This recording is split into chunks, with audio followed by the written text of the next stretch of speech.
Boys, I think we're officially recording. Believe so. What's All happening? right. Shit. Yeah. Okay, we got a 3-man band tonight. Jay, real Foxbody Addicts. I mean, your last episode didn't even get any dust on it. And here he is, back in action. And Danny Kimbler, MF Customs. Dude, I've heard a ton about you from Jay. Okay. And I figured, how in the hell could I not have Jay on here to kind of police the two of us? Because he says the two of us are probably going to get lost bullshitting for hours. So, Uh-oh. yeah, here we are. Okay. Well, dude, okay, so tell me about MF Customs as if I've never heard anything about it before. Where did it start? What's it all about? And what do you do? So we make it so if you want to throw a standalone ECU on a car, like for example this one or Jay's, Yeah. you can do it in under 2 hours without splicing any wires. You are unplugging the factory ECU, plug it in our box. We give you 2 harnesses. One goes to the standalone ECU and the other one goes out for your optional sensors and your wideband. Yeah. And the only wiring, if you ask Jay, that you do is power and ground to the battery. That is the Really? only wiring you ever do. And then the cars are done. You keep your cruise control, AC, gauges, everything in the car. The car doesn't know you swapped it, essentially. No kidding. Yep. I started doing that because I was big into racing in the early 2000s. Wanted to go fast EFI. They sent me this harness. It was a nightmare. Like, I'm not doing this. And I sat down and I designed a circuit board, pulled off an ECU header, soldered it to it, and built my own rinky-dink adapter for the very first one and continued doing it ever since. Did them for almost every ECU manufacturer out there, even Megasport, before like DIY Autotune existed. I got out of the Megasport world just because you started getting like the Stinger Performance, the DIY Autotunes, Amp EFI, all those guys. So I just kind of let them run with that, and I stuck with the bigger. I shouldn't call them bigger, but the more mainstream, fast back then. Now it's Holly, Haltech, big stuff. Even though a lot of people don't use that a whole lot anymore, their newer generation stuff. They sent us an ECU. They actually reached out to us like, "Hey, we like what you're doing. Here's a whole ECU. Make it work. And if it doesn't work, tell us what we broke, and we'll write firmware to fix it." Really? So, yep. That's Mtron, we're working with them right now to get Mtron working. And Mtron will work. The only thing they don't do right today is the idle air control, just like big stuff. So we're working with both of them. But yeah, I just wanted to make life easy for folks. Obviously I'm an SN guy. So we are different than most, where we release everything for the SN platform first, not the Foxbody. Okay. Because it's the more technically advanced way of doing them. Because Fox bodies, if you remove the ECU harness, the car still's fine, right? Like your headlights still work, everything still works. In the SNs, it's actually a body harness. Oh. So it's got your turn signals in it. It's got your starter circuit. There's some AC in there. There's a bunch of other stuff other than just what runs the engine. So we start here because it's the more harder ones to do. And then going to the Fox bodies, going backwards, it's just basically done at that point. Huh. Wild. It's amazing. That's something I never even knew that. Gary, he was telling me that. He goes, "Oh, you think," because again, I'm simplistic when it comes to wiring. He goes, "Oh, this is the easy one." I'm like, "What do you mean?" It is. He goes, "The SN95 is exponentially more difficult." Gave me the same example of you can take the harness out and everything else will still work. You know what I mean? But with that SN95, it's one beast of an animal. Yep. That's you crazy. lose your gauges, you lose everything. Cruise control. Yeah. So that's why we start on these first, and we have plenty of them for testing. And then we work backwards, and then after we get the Foxes done, we work forward. Unbelievable. So, okay, this begs the question, like, how did you get into this? Are you just one of these guys that is stubborn and wants to figure crazy Yep. shit out that should be left to somebody else? Or is this, like something you were doing in a previous life, or how do you get into I've this? I've always toyed with electronics. So I've always been designing circuit boards and coding since I was, wee little. Um, I had plenty of mentors that coded, and I started getting into the circuit board designs. I've always been about making life easier, and like I think my very first circuit board I built was a full saltwater aquarium controller. So it would do the water changes.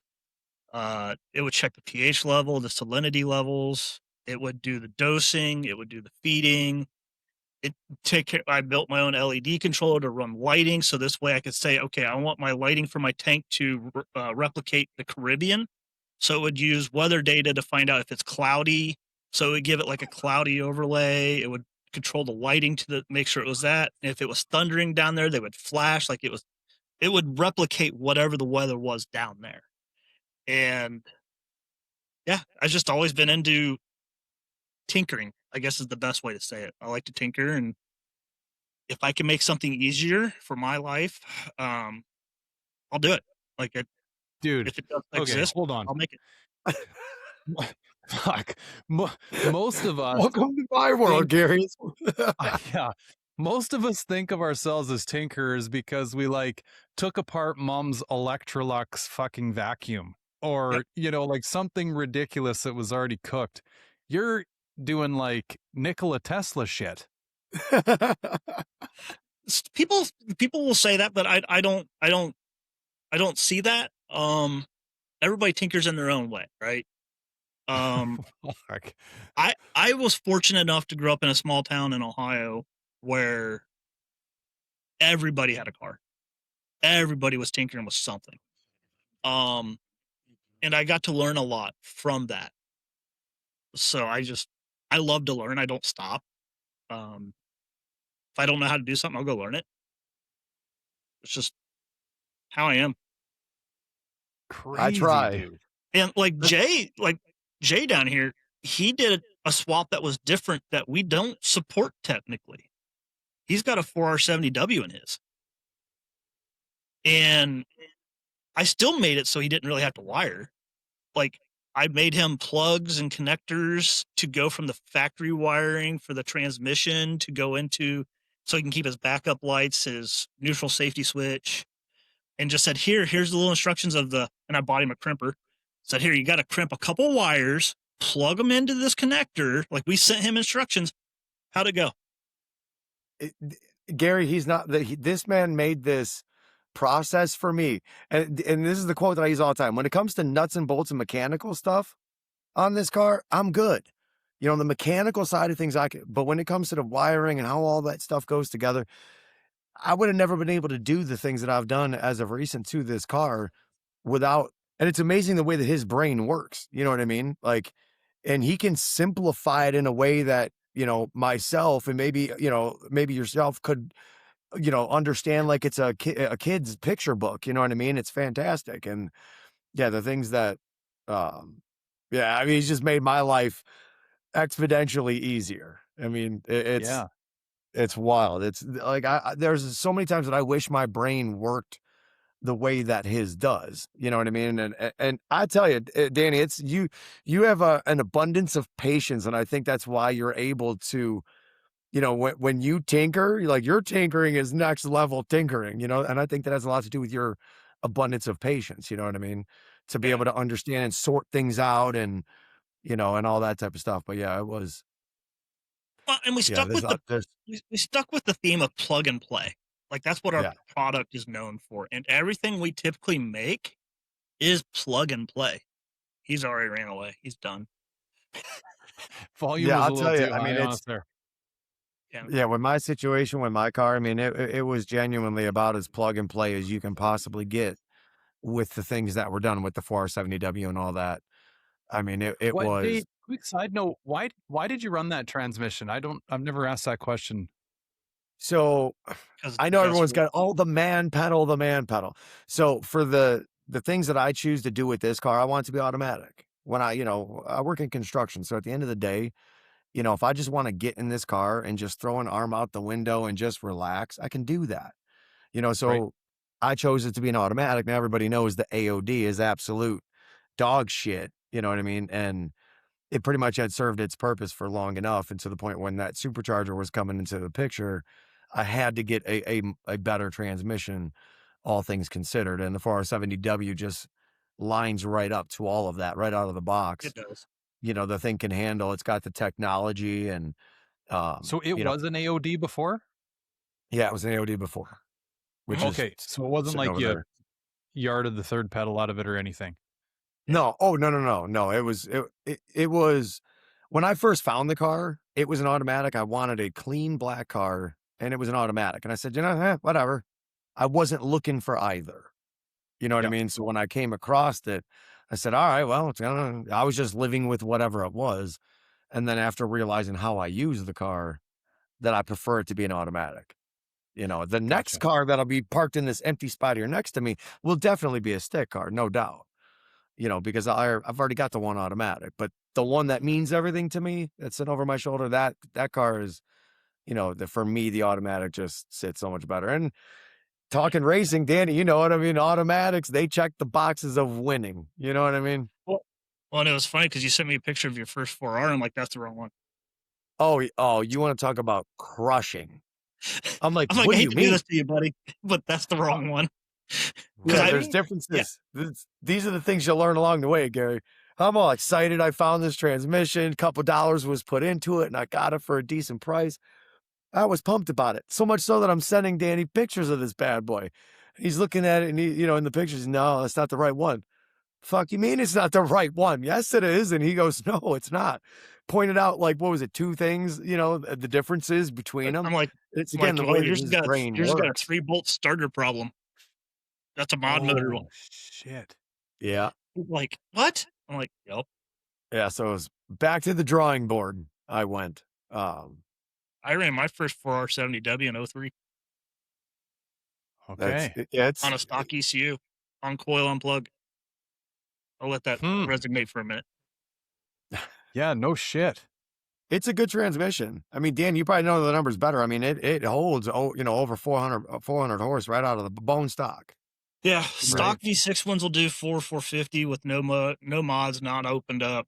You can pull them apart, throw some clutches in them, couple little different balls for where the different solenoids and pressure valves go, and they'll support 1,000. That's wild. And it's electronically controlled, unlike the AOD. I know. I Which still want again, I want to put when it paddles comes to on the- horse. Oh yeah. There's all kinds of freedom I can do. I can do paddle shifters, all kinds of cool shit. Right. Huh, that's cool. So for me, that's just what works the best for what I use it for. So Totally, man. I actually like the convertible that I had in here for a little bit. It was an automatic car. It'd been a couple years since I had driven one, and it's quite enjoyable.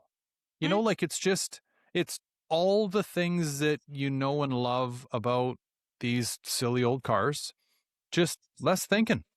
yeah. Like it's kind of like just, I don't know, driving a Tesla. Not a lot of thinking, right? You just fucking point it and go. Jay, your car's not a I was Tesla. gonna say, you just compared my car to a Tesla, guys. I'm done. Taking my stuff and I'm going home. So yeah, it's you one of can those fucking where text going down the road. Like there's just no, you know what I no, mean? you're right. Like, No, it's 100%. It's for me with the 4R70W specifically, the AOD is dog shit. Everybody knows that. With the 4R70W though, I can drive it out there, like it's a bone stock car and just cruise and enjoy myself. You know what I mean? But if I want to run through the gears myself in the dang thing and have a little bit of fun and get rowdy with it, it'll still do that too. So it's for me the best of both worlds, but just arm out the window, relaxing and just enjoying it. You know what I mean? That wide Absolutely. ratio gear set's also what makes them a lot more fun, I think. There's so many, I mean, yeah. Gary, when you're starting to come to more of these events, when you start to go on these cruises, you know what I mean? You're going up through the mountains in these cruises. And, it's just by the end of it, I think it was Mustang Week several years back. There was a friend of mine, we got to try and, I don't know if you remember, they tried to break the world record for the most Mustangs parading around simultaneously or something along those lines. So we're Yep. basically at Broadway at the beach running in circles. And he gets out of his car at the end of it all. And he's just like, one more lap and I was going to saw my leg off. And here I am just wishing I Yeah. had air conditioning. You know what I mean? That was my Yeah. problem. That was it. You know, My so heel's sore from going just from here to here, here to here. yeah, I mean, there's, you know, it's one of those things to where so many different reasons. And I laugh at, you know, when people all say it's the man pedal and all that and say, if you need to have a third pedal to call yourself a man, bro, you need to, you know, you need to do some soul searching or something, you know, because I only got two. And, you know, I'd like to think I'm as man as they get, you know, so. They have their place. I won't Oh, diss for on sure. automatics. For I sure. ran one in one of my cars, still have one with one in it. I mean, if you weigh out the pros and the cons, which trust me, I have, because I thought about, you know, converting this and making it a 5-speed. But when you weigh out the pros and the cons, the really the only pro that you get, well, technically there's two, if I'm being fair. The pro is the obvious. It's the driving experience of it, to row through the gears. There's no better feeling than that. I mean, that Yeah. is, you know, that's why there'll be another one sitting here that will be a stick car. And then if you go to the racetrack, I mean, you could launch the shit out of those things. You know what I mean? Versus an AOD, unless you got, you know, line lock or whatever that, you know, that type of Yeah. crap is. But you can just launch the shit out of a stick car. And I Yep. mean, those are the real only pros of it. Yeah. Yeah, true. That, and I mean, I know you can, whatever, you start prioritizing all these things, they get a little muddied, but like nostalgic value, right? And, you know, like we were joking around earlier when we were texting and setting this thing all up. And I'm like, boys, this new system I'm using, we got to use Google Chrome. And the group text is like, fuck, I've tried so hard not to use this thing my whole life. I'm like, I have too. This is actually kind of funny. We're all going to get along real good tonight. But from that perspective, right? Like manuals kind of have that same sort of feel for me because I'm kind of like, now a manual is a special order in a vehicle if you can even request it, 100%. right? And it's kind of that whole like, I want what I can have. It's like, well, if I want a fucking manual, I want a manual, you know? Damn straight. Oh yeah. So there's that aspect to it too. And then you throw kids in the mix. I mean, for me, I'm like, I'll be fucked if one of my kids can't drive stick. Like, I will not raise anyone that goes, sorry, can't drive that. Like, no, give me the keys. We're out of here. I had the least amount of beer. I'll drive. Like, that's my kid right there, you know? Hell yeah. So, Same. yeah, but I mean, I don't know. It's kind of a weird one. Now, the older we get and the longer in the tooth we are, it's like, yeah, like if I'm going from A to B and I'm going to be in stop and go traffic, or I just want to go down the road and have a conversation, you know, like the automatic is kind of the answer for everything. Whether we're in traffic or we're cruising or we're whatever, you're good. No Yeah, thinking. for me, it's the best balance. You know, with Yeah. everything I do with the thing, I take it all, you know, all over the, you know, the area, you know, all these out of town shows and shit. And there's just doing so many, you know, so much, you know, long driving or cruises and shit like that. And it just became something Yep. I knew that was going to be for this one, you know, Well, so. and if it was already an AOD car, like why not just make it a spicy automatic car anyway? You know, That's like kind of the way I I was looking probably at would it. have done the same thing. Yeah, that's Yeah, kind of the way I was looking at it. Yeah, when he told me, I said it made perfect sense. Like, totally. there's no sense in going 5-speed on it. Just throw a 4R70W. You're going to Holly, so you get the best of both worlds. You get to control it 100%, do what you want with it, and you already have everything. Just put it in. Yeah. It was also too, Totally. once And you I get the right learned, you know, from my book of knowledge over here, you know, this is, you know, I've learned that there's so many things that can be done with that 470W, even outside of the stuff that I thought I knew going into it. You know what I mean? Just its capabilities. And I'm like, when he told me paddle shifters, I was like, it was something I never thought about. You know what I mean? Yeah. I never dreamt of even, you know, putting that shit on the car. And then when he told me about it, I was like, man, all right, that's something to think about. You know what I mean? And, you know, it's just, yeah, it's interesting the way his brain works because it gets me to think outside the box and just remind me of, yeah, this is a good swap to do, you know? Yeah. So, okay, Danny, I mean, Yeah. on that note, like, how do I'm trying to approach this from like the most simplest terms possible, which is actually, I'm in the same camp as Jay. I mean, I like wiring, But when it comes to like, you know, that little gray ECU hanging out in the passenger foot pedal, I'm like, I'll Yep. pull them in and out, but that's about it. You know what I mean? Mhm. I might, if it, if I just had one laying around, I might consider soldering some new capacitors into it. That's the extent of it for me, though. Beyond that, I feel like I'm running a fucking Ouija board and I'm probably bringing demons into the room. I'm not fucking Not with that really. stuff. Yeah. I mean, put it this way, though, like my brain does work in that manner, though. I've Yeah. always wanted to understand more of that, especially from a tuning side of things. I got 3 kids, I got bills to pay, I also want to try to paint a car properly, but time and all this shit, right? So the question that I'm trying to, I guess, get out of my mouth here for you is like, when you were trying to apply what you're doing for people, because it sounds to me like you got a pretty wide array of Mhm. things that you can, you know, apply your applications to. Like, are they all operating off of like similar systems? Like, put another way, maybe we're all speaking the same language, just different dialects? Or how the fuck can you work with Holly and Mega Squirt and I don't know, do you do stuff on like the stock ECUs too? Like, I guess you'd have to, because you got to So understand how it works and talks to these other ones. yeah, yes and no. So like your car, for example, both of your guys' cars, they're simplified, I guess is the easiest way. They're just I'm going to get killed. They're a step above a carburetor. When Right. it comes to electronics. Um, so like a lot of it's just pass through, right? Like we don't have to do anything for coolant temp. We just pass that signal through. A lot of it's just signal passing. Um, like I have a This is how bad I am. I have this stuff just sitting around. Uh, so a lot of it's just signal passing, right? And then you just look and say, okay, fuel pump, for example, Holly is a 12 volt to trigger. Well, if you know Fox bodies, it's ground. You supply a Right. ground and it kicks the fuel rate on. So we had to put in some components on the board to convert that 12 volt to a ground. Okay, now fuel pump works. And it's just a rolling effect. You just look at every signal that comes out of the factory ECU. What can Holly support? We'll just stay on Holly for right now. Yeah.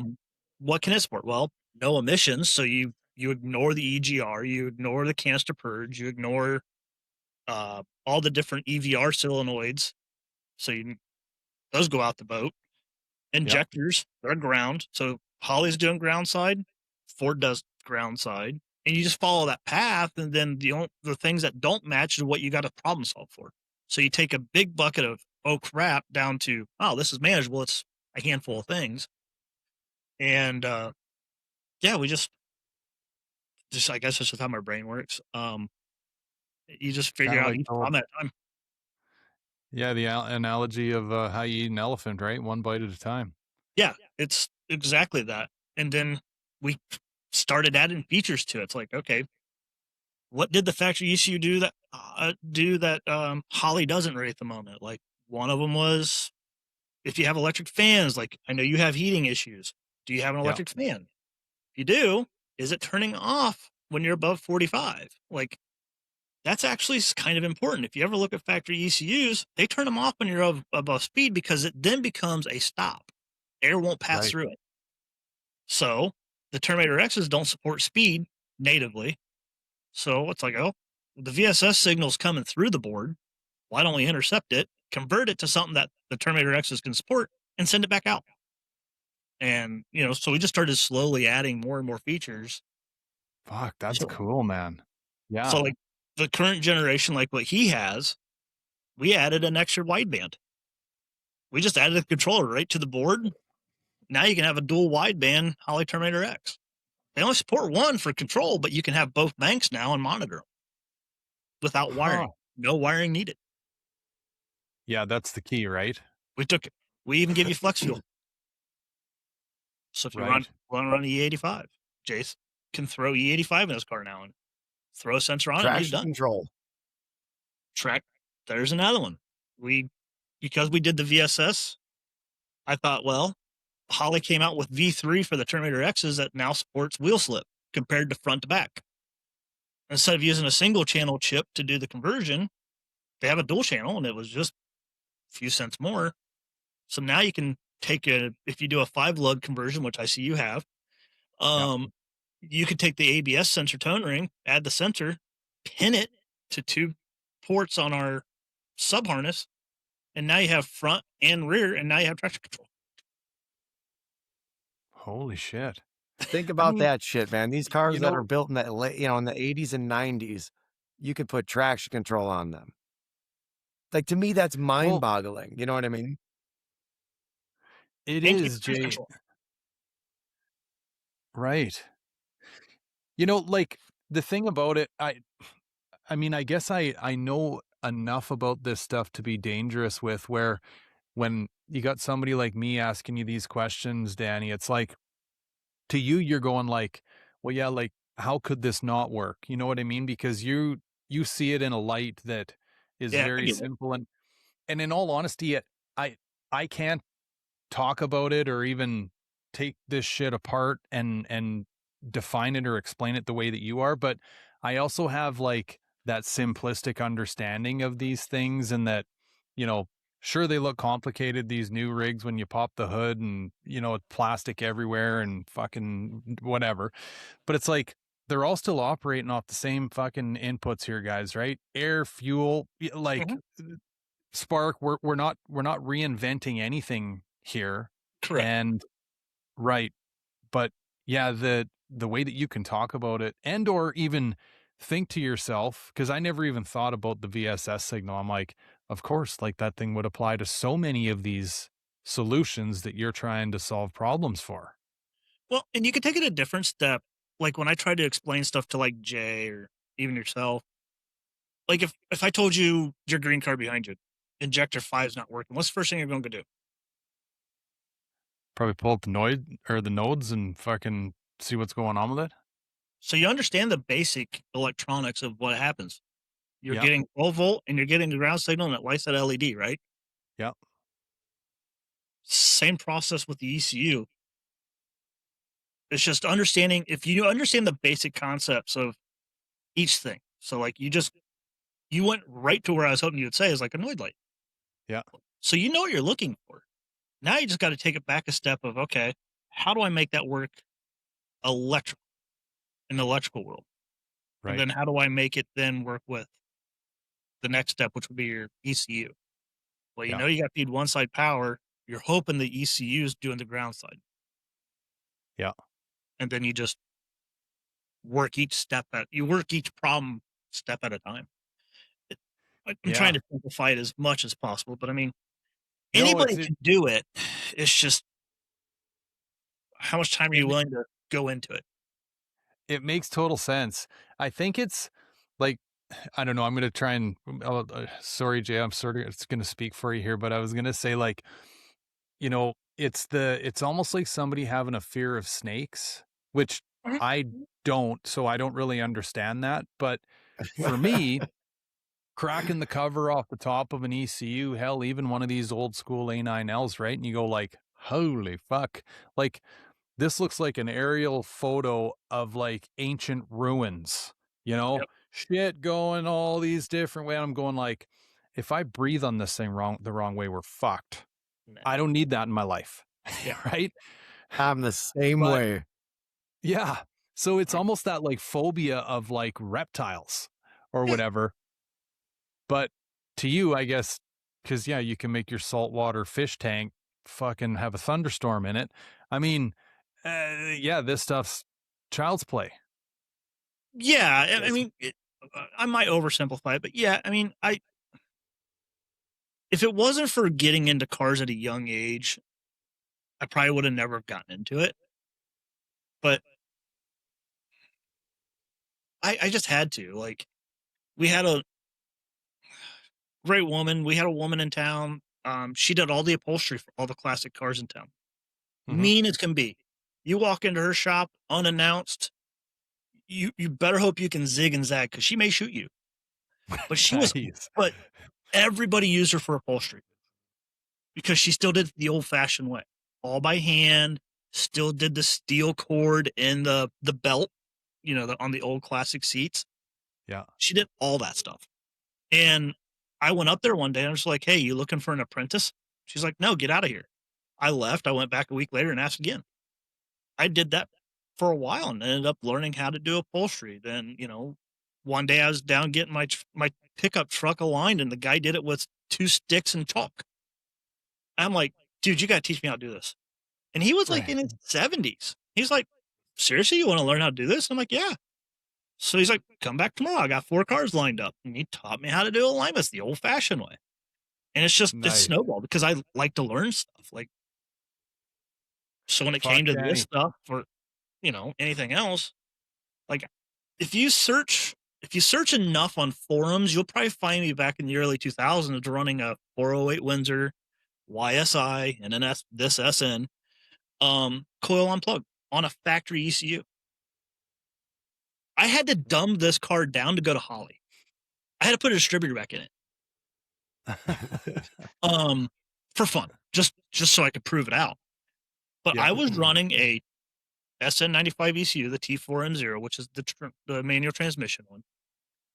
You can then use a Crown Vic EDIS 8 module to do the cam and crank. It then gives you a pip signal, basically, and a spout signal for your spark timing advance. And then you could just run either Explorer coils, or you could run, and what I did is I ran 99-04 GT coils, made my own bracket off of the valve covers to come down low, so I could run 99-04 New Edge coils, and I had coil and plug and waste spark. No shit. And this, and it's just playing. Like when I did this swap, because like we talked before, this is a V6 car. Yeah. And there was no internet when I was doing a lot of this stuff. Like the internet existed, just no one was talking about it. I went to my local Ford dealership and they gave me a CD and said, here's all the wiring schematics. Figure it out yourself. And after some looking around, I'm like, the 94 95s are underrated because they're called max wired. So like a V6 car is already wired for fog lamps for a GT. Ford just used the same harness all the way across on the bodies. Right. So all it was swap out the ECU harness, injector harness, the battery harness, and you don't technically need to do that. The transmission harness, you technically don't need to replace, but you can to clean it up. You swap out those harnesses, plug the ECU in, it fires right up. Everything still works. And it was like a year later, MPS did I remember this vividly because I actually have the magazine still in 50 Super Fords. MPS did a swap and they gave a parts list. And I ended up calling the magazine and MPS and said that part list is wrong. You need to fix it. Because they told you to use like a Ford Motorsports wiring harness. They told you to use this. Like the list was wrong. And they just kept telling me to pound sand. So I created a website that still exists today with the true parts list. Nice. It's a very simple website that just says, if you're doing a 94 95 V8 swap, these are the exact parts you need. You're done. Fuck, Danny, hearing you tell these stories, man, I can't help but think that I've got this buddy, his name's Steve Autumn, lives in like central Washington state. Mm-hmm. Very like, and I mean this with the best intentions possible, but like just a really simple guy that like you could ask him to I don't know, build a steel building and he'll build it for you. You know what I mean? Like he just sees life in a very simple format and nothing is you can do anything kind of deal. And I can't help but think that you and him were probably born with the same fucking star and moon alignment, because hearing you tell that story about the upholstery thing, I remember going to Steve's house for the very first time, and here's this, I can't remember the year, but like older, I want to say like maybe mid to late 60s Peterbilt, beautiful truck. And him and his dad had restored this thing from the ground up. And so like just having, the peripheral view of this truck in the state that it was, they were wiring it at the time. But I mean, it was painted, it was whatever. And I'm going like, so who did you guys know who to paint it? And they're like, we did it. I'm like, really? Okay, yeah. So crack the door. I'm looking at the interior and it's all tuck and roll and diamond stitch and everything. I'm going, well, who'd you bring in for this? He goes, we were down at a part swap and bought a sewing machine. We just learned how to do it ourselves. I'm like, get fucked. Like, who does this, right? It gets better, dude. Yeah, I know, Danny. Like, you and Steve would be thick as thieves. So we're outside after having a bullshit, and here's this old, well, not old, but like airplane, kind of a Cessna looking thing, wing over the top type deal, right? And I said, whose is this? He says, it's ours. Well, what do you do with it? We fly it right from here. I'm like, what do you mean from here? Like, you run it down the driveway? Yeah, actually, this is all specced out. Like, we built our own runway at the house. Really? Okay. He goes, Must you want to be go up? nice. I know, right? He goes, you want to go up? I said, yeah, sure, let's do it. So up we go, and we get talking about the plane. I'm like, so where'd you get the plane? He goes, we built it. I'm like, holy fuck, you could have told me this before we got in it, right? I was going to say, that'd be a question you'd want to have before you get up in there. Holy shit. But anyway, I Man. could go on and on. I mean, just this is your cut of cloth, buddy. Like, it's just this simple approach to things, and like, I'll figure it out. Yeah. So like between 2003 and late 2002 and 2008-ish time frame, I actually ran a business where if you had one of these, you could drop it off at 8 a.m. in the morning, give us $1,000 cash, and we'd V8 swap it. And you could pick it up at 5 o'clock. We would give you a car to drive to work. And we worked out a deal with the local salvage yards that if a 91 to 93 T-Bird came in, we wanted the engine because they would sell them to us for $50 because it's a T-Bird. Well, Right. the 91 to 93 T-Bird was the test platform for this car. So the engine, the cam, the front accessories, all of it is a 94, 95 GT engine. All of it. So we would get them for $50. We found out that the F-150 manual transmission trucks had a 164 tooth flywheel. So we would pick those up at AutoZone for $40. And, for, $300 in parts, we'd have the harnesses, the engine, everything for the transmission. If it was an automatic car and they wanted to keep it an automatic, like your option was you can keep it automatic, save money. If it's already manual, great. We would do everything. We'd have it done, 8 hours, start to finish. And that was with an 8.8 because we would go up to Michigan. We had a thing worked out with those guys up there. They would give us turbo coupe rear ends. So you got to, we would take, a lot of people didn't realize the axles in the 7.5 are the same as the 8.8. So we would just get the housings, bring them back. We would take your 7.5 apart, pull the axles, the brake components, throw it on the 8.8, put it all back together. And now you have an SN95 rear end, throw it in, put your drive shaft back in it, throw the V8 in it, throw the exhaust on it. Cause we can pick up a Mac H pipe for back in the day, like $100. Yeah. Like we had it all just sitting there on the shelf and you'd roll your car You in. see what I'm saying now? He's a wealth of fucking knowledge, bro. It always blows my mind over the course of years. Even when I bought this car, when you can find so many different ways to modify these cars using various different parts from this car, this pairs with this pairs with this. It's like, what the fuck? It's crazy, man. Like, here I am over here just like get my popcorn ready and just fucking take, get my pencil and take notes. You know what I mean? Like, fucking A, it's crazy. Ford's always been not cheap, but they will always test products on other cars first. Like if you want cheap Brembos, everybody does the Cadillac Brembos, right? ATS or whatever. Yeah, the ATS ones. But you still got to run a special, you got to drill holes or run a special insert. They're not direct bolt in, right? Or if you're patient, go to the UK, go to the Facebook groups, find somebody that's got a mock Gen 1 or Gen 2 Focus RS, and it's got the Cobra R Brembos on it. And you can pick them up for like $100 plus shipping to the US. And you got yourself the exact same 2000 Cobra R Brembos that fit on the SNs with no modifications for pennies on the dollar once they're here. I got like 7 sets just sitting on the floor over here.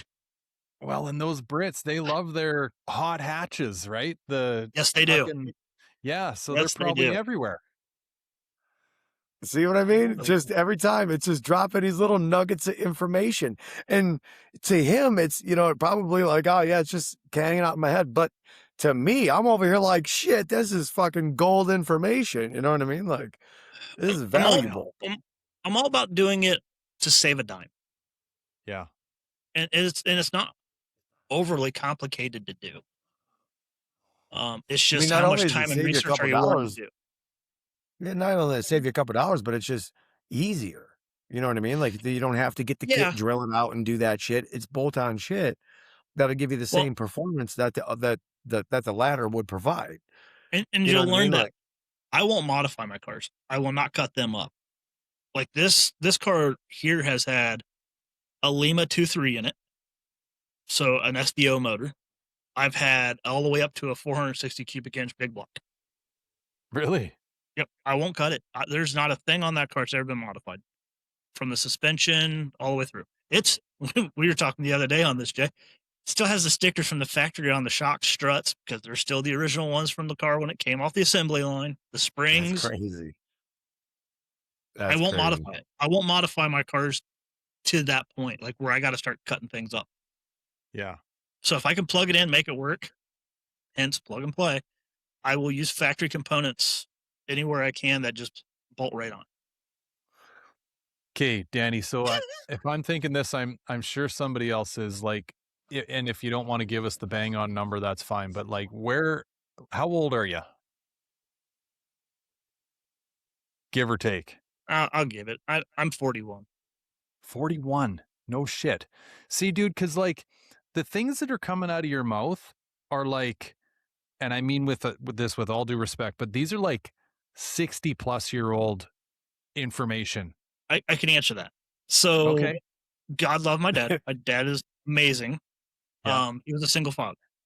So I spent a lot of time with my grandmother and step grandfather growing up. So Okay.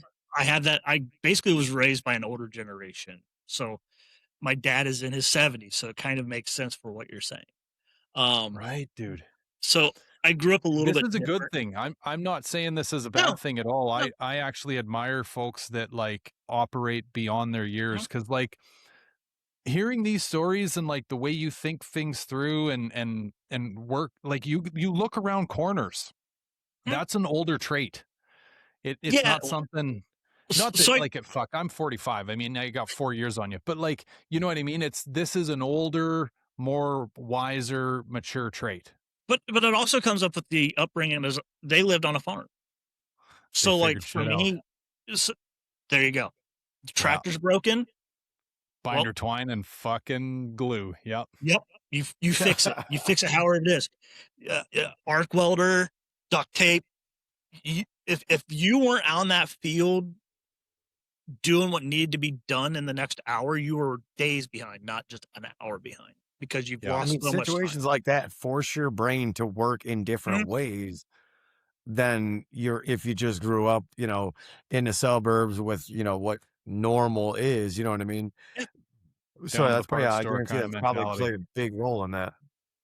Yeah, I mean, I was late teenager before I realized that you actually had to go to the store in real world to go buy a steak. They were just in the freezer. Like we grew cattle, we grew pigs, we had everything there. So, and we took care of it all on property. So This like is when I all was, tracking. yeah. So like when I got older and, love my grandparents, they passed away due to an accident. Oh So, shit. my dad, we moved into town.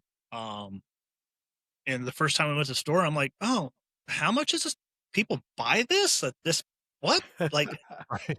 it was a rude awakening because, we didn't really have anything. Everything was grown. If I wanted eggs, I went out to the chicken coop, grabbed some eggs, came back in, cracked some eggs.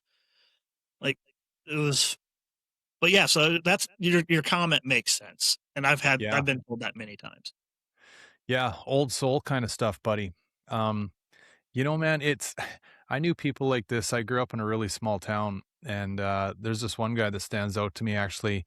Probably at most he could write his name if he was told where to write it kind of guy. Yep. Like, yeah, I hate to say it this way, but like, for lack of a better explanation, illiterate. Okay. Mm, I know what you mean. Yep. Uh, this fucking guy could fix anything. Like, I mean, I'm sure the things that he thought of before he went to bed would probably rewrite the future of the world. You know, like just brilliant, smart. But, you know, he was of an age and just an upbringing or whatever, like all that other stuff wasn't really key. And it's sad to me because the world we live in today looks down upon people like that. Yep. Whereas I think people like that should be like the right-hand man of somebody that's running the world. You know what I Yep. mean? Like this is the guy that's going to figure shit out. I, Right? I worked with someone that you're talking about, similar that you're talking about. Growing up, after we moved back into town, I worked summer and winters for a construction company building custom homes, and they had a guy on the job that kind of basically like what you described, could maybe sign his name. Yeah. But if you wanted to know how many bundles of shingles you're going to need for this roof based off of 2 measurements, he would always be dead spot on. Like But if that you too. asked him to do that math on paper, he would look at it like a deer in headlights. But if you Yeah. just go, it's 20 by 40 simple measurements with a 10-1 pitch or 10-12 pitch, faucet, fascia, the whole 9 yards, he'd be like, okay, this is what we need. He wouldn't write it down. He'd just tell you. And you'd be like, are you sure? Like it was like a savant thing for that. But that was, Yeah. And it was amazing. And it's like, how do you do that? And he's like, just been doing this so long. I just I'd say that's got to be just experience talking, Mhm. right there, rather than sitting in And he the was- chair and the learning and the, Now, when you and- learn on experience, it's a whole different world. You know what I mean? Benny was an awesome person. He had 2 brain cells fighting for third. Because one Right. time we were doing roofing in the middle of winter, and he was up there brushing snow off the roof, getting it ready. And next thing you know, he's coming through the front door, going back out. And I'm like, and all of a sudden you'd hear fall off the roof Yeah, again, man. come back in. No, he'd fall off the roof. Will fall off. He'd fall off the roof into a snow pile, come back in, shake it off, in front of the heater because it's like 20 degrees outside. Then he'd go back out and go up the ladder. Next thing you know, you'd hear back around. Wild. He was an awesome dude, but yeah, You know, like I was talking to somebody here the other day and they were explaining one of their friends' kids to me, and the way the conversation was going, they were referring to this kid as like, I don't know, in their opinion, they felt like they might have some issues meandering their way through the school system and stuff, right? Yep. And I am of the opinion, even though like I don't even know if I could really define like how I was raised. I mean, we didn't have a lot growing up and we were taught to figure shit out. But at the same time, when I was done high school, went to college, like, so kind of went down that more traditional route. Not like academics weren't really crammed down our throats, but I guess it was just at a time, of the world where it was like, Mm. if you want to go anywhere in life, you kind of need that post-secondary education. yeah. But it wasn't like I grew up in a house that like everybody's got their fucking degree hanging on the walls. None of that shit, I right? didn't either. Yeah. So, anyway, this person's explaining this kid to me that's not really doing so well in school. And it's like, yeah, we don't know what we're going to do. And I'm going, I didn't say this to them, but I was like, I think that the system that we operate in these days is so fucked up because that kid that we're discussing could be the next fill in the blank. I don't know who your flavor is, like Elon Musk, or you know what I mean? Something to that effect where like, why the fuck are we trying to cram down this kid's throat trigonometry when he thinks in colors or he thinks in whatever, like all this stuff. And I know this can kind of sound hippie-ish, but I don't Okay. mean it that way. I mean, like, we need to be like pushing and massaging the strengths of the individual. I don't give a shit if you can read. I'll read to you the instructions. You just tell me how many shingles we need. Let's get this fucking roof built. Yep. Like, you know what I mean? Yeah. Yeah, I mean, you have kids, from what I understand. Yep. I have a 15-year-old. She'll be 16 in a couple months. God help me. Good luck, brother. Good luck. Yeah, and yeah. she's going through all this schooling and the whole Common Core math, like, ticks me off. I could get into that all day. Yeah, me too. She'll come home and she'll be like, when we first started, she's like, well, this is how I was taught to do it, but it makes no sense. I'm like, well, here, let me show you how I know how to do it. And I would show her like 2 different methods, the old school methods. She's like, that's way easier. And I ended up getting called into one of the teachers one time because they're like, well, she needs to do it this way. I'm like, is the answer right? She's like, yeah. I'm like, then why does it matter? Yeah. She shows her work. Well, but that's not what we're teaching. That's fine. And eventually they finally just let it be. But a couple of years, they were a pain about it. But I'm like, she's sitting here stressing because she's trying to do like boxes and circles. And I'm like, what the hell are you doing? Yeah. And got her just doing it the old fashioned way. And some things are just leave it alone. You know, buddy, this kind of, you almost got to like shine up the tinfoil hat for this conversation, but it just, all we're doing is breeding robots these days. In We all are. honesty, it's like, yeah, We're I don't taking the care if you got creativity another, out of everybody. yep. I don't care if you got another way of doing it. This is the box we operate in, and this is the way we do it. You start work at 8 when the bell rings, and you finish at 4 when it rings again. Like, they don't want people like yourself, Danny, that go like, well, wait a minute. If I buy this piece in the UK and I apply it to this thing in Australia, and like that whole thing, that we don't need any of that, right? We just need people that shut the fuck up, pay their taxes, and Worker go to bees. bed and watch Netflix. Yeah, that's it. They just want worker bees. Yeah. I try to encourage anybody that either works for us, helps us, family. If you got a skill and you know it, or maybe you don't know it, but someone points it out, I try to hone on it. Me too, I try buddy. to, Yeah. I try to encourage it, however it be. And because that's what happened to me was my family early on was like, I was big into electronics. I was in that early age, right? Like I'm technically a millennial, but more Gen X. So, I don't buy computers, I build them. Right. And that's what I've always done.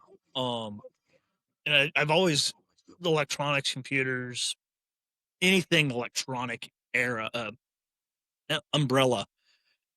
I enjoy it. Like I don't care what it is. Yeah.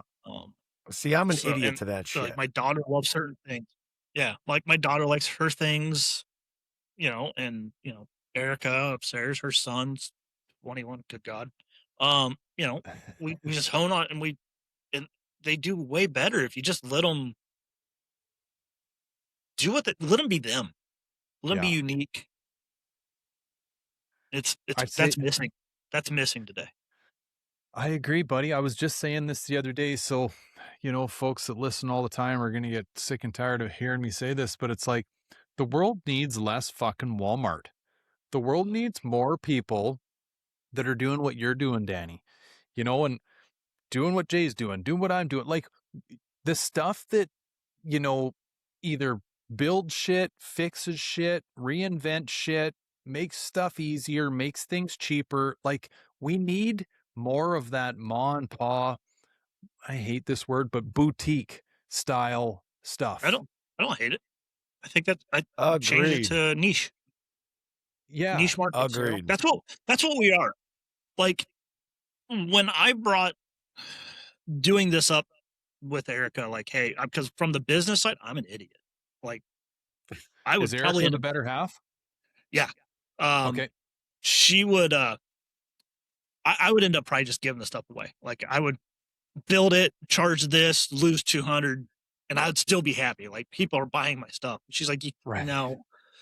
So she got involved and helped, and she's probably listening to me. Like the first 6 months of it before we went live, she's like, "Okay, explain to me again why anybody would buy this."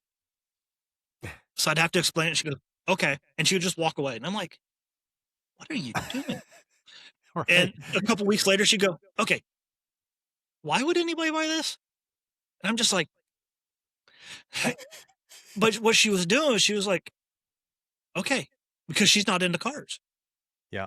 Like when we first got together, I could park my black car, my daily, next to another one, and she would get in the wrong one. She did Right. it once. Got She 4 don't wheels. care. Yep, Yep. it's black and 4 wheels. Close enough. But once it clicked to her, and she's like, "Now I understand it. I think you can do this." And she Right. helped. She ran off with it, and we had the hardest time coming up with the business name. But and that was fun times too. We'll get into that later. But Well, may as well do it right now, buddy, because okay, I'm really curious. so what? I think it means motherfucker, but I'm just going to throw that out there right now. It does Oh, not. does it? It does not. But that is what we Oh, wanted. So I was gonna say we that'd wanted to be do something. fucking epic, man. Motherfucking customs. So I wanted to do something with my initials, but we could never come up with a name with my initials. It just never sounded right. We were walking our dogs one day, and I'm like, man, we were talking about Samuel L. Jackson, and he likes to say motherfucker. right. Like it's in every movie he's in, he says it at least once, if not Yep. 20 times. And my daughter's initials are MF. And I'm like, and that That's is how it fantastic. happened. I'm like, and we've had people call going, and that's all they call for. Right. What's the MF stand for? What do you think it stands for? And they do what you did. I'm like, okay, Yeah. good enough. And they're like, seriously? If it's good for you, it's good for me. Yeah. Been called worse. Yeah. It makes me want to get a shirt that says mother, M, and they can motherfucking customs. You know what I mean? I'm gonna get Yeah. that made I for wanted to you. have shirts made with that. But we just never did it. You never know who you're going to tick off one day. So we kind of keep Hey, I'll piecing let you away. know. I'll let you know. I'll rock Yeah. that and let you know who I offend with those words on my shirt. Hey, like we talked about in the other podcast, sometimes if you're too sensitive to the word fuck, man, like, come on, golly, loosen up a little Yeah.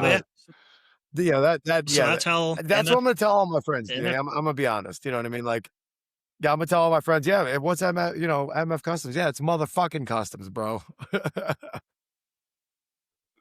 Yeah. and That's the story, and I'm I riding like with what it. I do. And I'm kind of jealous of you, Gary, because you're doing your job. You run KASL Customs, and if I say that wrong, kick me. Nope. Yeah, that's exactly it, buddy. Yep. Okay. I tried to quit my job years ago and just do one of my projects full time. I fired myself like 30 times the first day, and I kept my day job because I can't work for myself. I mentally can't do it because it turned into work. And if I don't, and I didn't like it, but I love what I do. Like I love making products. I love making things simple for people. But if I have to work for myself and it turns into a job, I will shut down every single one of my businesses tomorrow because I can't do it. But Oh, I'm dude, jealous of people okay. that can. You got me I really want to scratch this itch. So, Go for it. okay, so if you don't mind me asking, then what is the 9 to 5? What's the day job? I'm in IT. Okay. Should have known So that, Gary. Tracking in the same world. So my current role is they want to be able to stand up an entire data center via automation with basically pushing a button. And my job was to come up with that, and we did it. So we had an event. Won't get into the details for the company I work for because it's not public info. But Okay. the basic information is we had an event. We were able to push a button within 24 to 48 hours. Everything was live again, and we didn't have to turn one person away. Wow. So I've always been into automation of some sort, and I was trying to do it on my old team. They weren't interested. I knew the person, my boss's boss. I knew him from a prior job, Yeah. and he knew what I was doing because one of the data centers I stood up was 100% automated, and that team just didn't want to do it, but this team did. And they're like, come over here. You can just, we won't talk to you. We won't bug you. Do this. And that's what I do. Okay. So, Hmm. I mean, in a roundabout way, you are kind of working for yourself, but somebody else is paying you. Yeah. Like full autonomy, Yep. more or less. Kind of. Okay. Yeah. I mean, still got to, obviously, you got the boss. You still got to explain Yeah. what you're doing, explain why you're doing it. But for the most part, it's me and one other guy, and that's what we do on the daily. Okay. So See, this is tell a me topic more that I then was about, always. This is one I was. go ahead, I'm Jay. glad that you brought it up. Like you, it's an itch you wanted to scratch, Gary, because kind of what you're asking him is almost what I could ask you. Is do you ever get to a point where mixing your passion and making it your job, does that become something that is like, ah, shit, you know what I mean? It's no longer fun to me. You know what I mean? Like when, like, is there that line? You know what I mean? Like, because Yeah. that's one thing, like, people have asked me, friends that don't know, you know what I mean? Like, hey, is there anything, if you ever had the opportunity to do something Foxbody related for a living and quit your job, would you? Now, the first answer is absolutely. But then I question, kind of like Danny was saying, is like, if I do Mustang shit, the shit I love on a day to day, will it become less like a hobby and more like a job? And that was always one of the things that even the last time we Yeah. spoke that I was curious to even ask you. And, Mhm. we ping pong all over the place. So, it's like, it slipped my mind to ask you that, but I'm Yeah. glad that this got brought up. Um, because it's Well, an no, and interesting topic and I, I've always I been know. is very curious about. No, it very much is. And I mean, I want to dig some more on you, Danny, Yep. too. Go But for it. like, just to like, I guess, answer that question from my perspective, there are moments in time where, yeah, the passion and the job do get a little bit too close to each other in the corners, Mhm. right? And yeah, you really do want to just go, I'm out. Like this is getting way too close to home. It's almost like, I don't know, you're getting a little too busy watching every other nice skirt walking down the street when you got one at home. Like it's just getting a little too close to home, right? Mhm. And what I find kind of fixes it for me, and it's a balancing act. It's a mental balancing act is the best way I can sum it up, is I end up doing things. This doesn't speak very well for me and my business and my year-end earnings or whatever, but I end up doing some things, sometimes more than often, just for free. Because I'm like, I can't let that happen. Like, or I can't let that go out the door that way. Even though I wasn't asked to do it, I can't do it. And for me, I've I guess I've reached a point with it all mentally where I'm like, if I don't do that, I think I'm going to lose the passion because it will turn into too much of a job for me. Mhm. And I don't want it. It is, but I don't want it to be that. I don't want it to feel like it's just, nope, like union shit, right? They didn't ask me to do it, so I'm not doing it. It's not in my job description, whatever. Um, Actually, the last 2 days, I should tell you guys Hey, this low blow story on the actually, but union shit, motherfucker. well, metaphorically speaking, Jay, but Don't yeah. forget, I'm that union Um, guy, you know? I was waiting right. for him to speak up. Yeah. um, like, okay, here, I'll tell you the story. So this white coupe over my shoulder up on the hoist, Mhm. um, I get this thing done, which I always even got the stickers on the hard hat. I love it. So, It's well, sitting right you in get front the of you. metaphor though, right, Jay? I Yeah, I had to bust your ass. I wasn't gonna let you have that one for free. totally. Um, okay, so that stupid little shit over my shoulder there, which I've nicknamed Betty White. And it's actually been a really good nickname for her because that old bitch has had some attitude over the last couple of days that I'm just going like, what are you doing to me here, Betty? So, and I always say this in my videos and whenever the topic comes up, but I'm like, everybody thinks when you start putting the tools away, your job is done. I'm like, you're about 90% of the way there. And that last 10% of like shakedown shit can be the longest 10% ever, right? And Betty White proved that right the other day. So I'm done. I'm going to take Betty White just around town real quick, test her all out and see how she's doing, right? Well, we get driving around and actually for the first handful of miles, she was doing everything she was supposed to do. Everything was good. And I was actually recording even at the time. And I'm like, yeah, like, I think we're good here, right? So everybody have a nice day. Thanks for watching. Peace out. And I shut the video down. Well, I'm bringing her back home and driving like at that like 30-second of a like throttle input type push on the pedal. Mhm. And this fucking car wants to buck and bark and bite and jump all over the place on me. I'm like, Betty, what are you doing? Like you're done, right? Video's over. You don't need to act like an asshole now. So for 2 days, boys, I fight with Betty White. All the obvious shit, right? MAF, TPS, EGR, IAC, fucking coil. Like it just went on. And it got to a point where I even stopped taking my own advice, which everybody knows when you're dealing with something like this, fix one thing at a time, test it. If that didn't work, fix the next thing. Don't throw 10 fixes.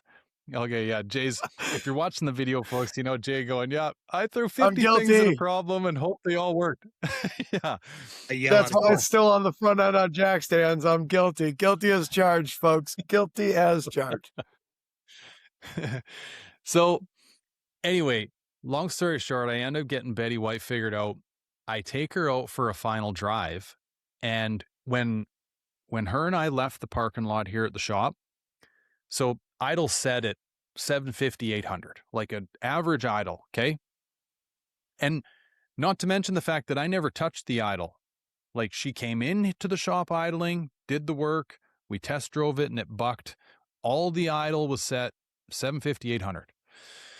Well, I take her out for a drive and she's now finally stopped bucking and jumping and barking at me. Well, I come back into town. I stop at a crosswalk for somebody trying to stop, push the clutch in. Betty White's doing like 1800 RPM. I'm like, holy fuck, did the throttle cable just pile up on me? Like what happened? Right? So back to the shop. I come inside to get a light and a flat blade to try to figure this all out. And I go down, I rev it up thinking like I'm going to see the throttle linkage stop before it should hit or before it hits the screw. Fucking thing hits the screw. I'm like, was there a little gnome under the hood with me on the drive with a flat blade and he just cranked the fucking idle up 1,000 RPM? Honest to God, that thing, the blades are sitting on the screw at 1,800 RPM. I'm like, how did you just gain 1,000 RPM in idle? So Betty I don't know White's if there's possessed, a goddamn bro. poltergeist in my shop. Yeah, like weird stuff. But anyway, I guess where I'm going with all this, boys, is, you know, trying to answer this question of like, how do you try to maintain that like job passion thing?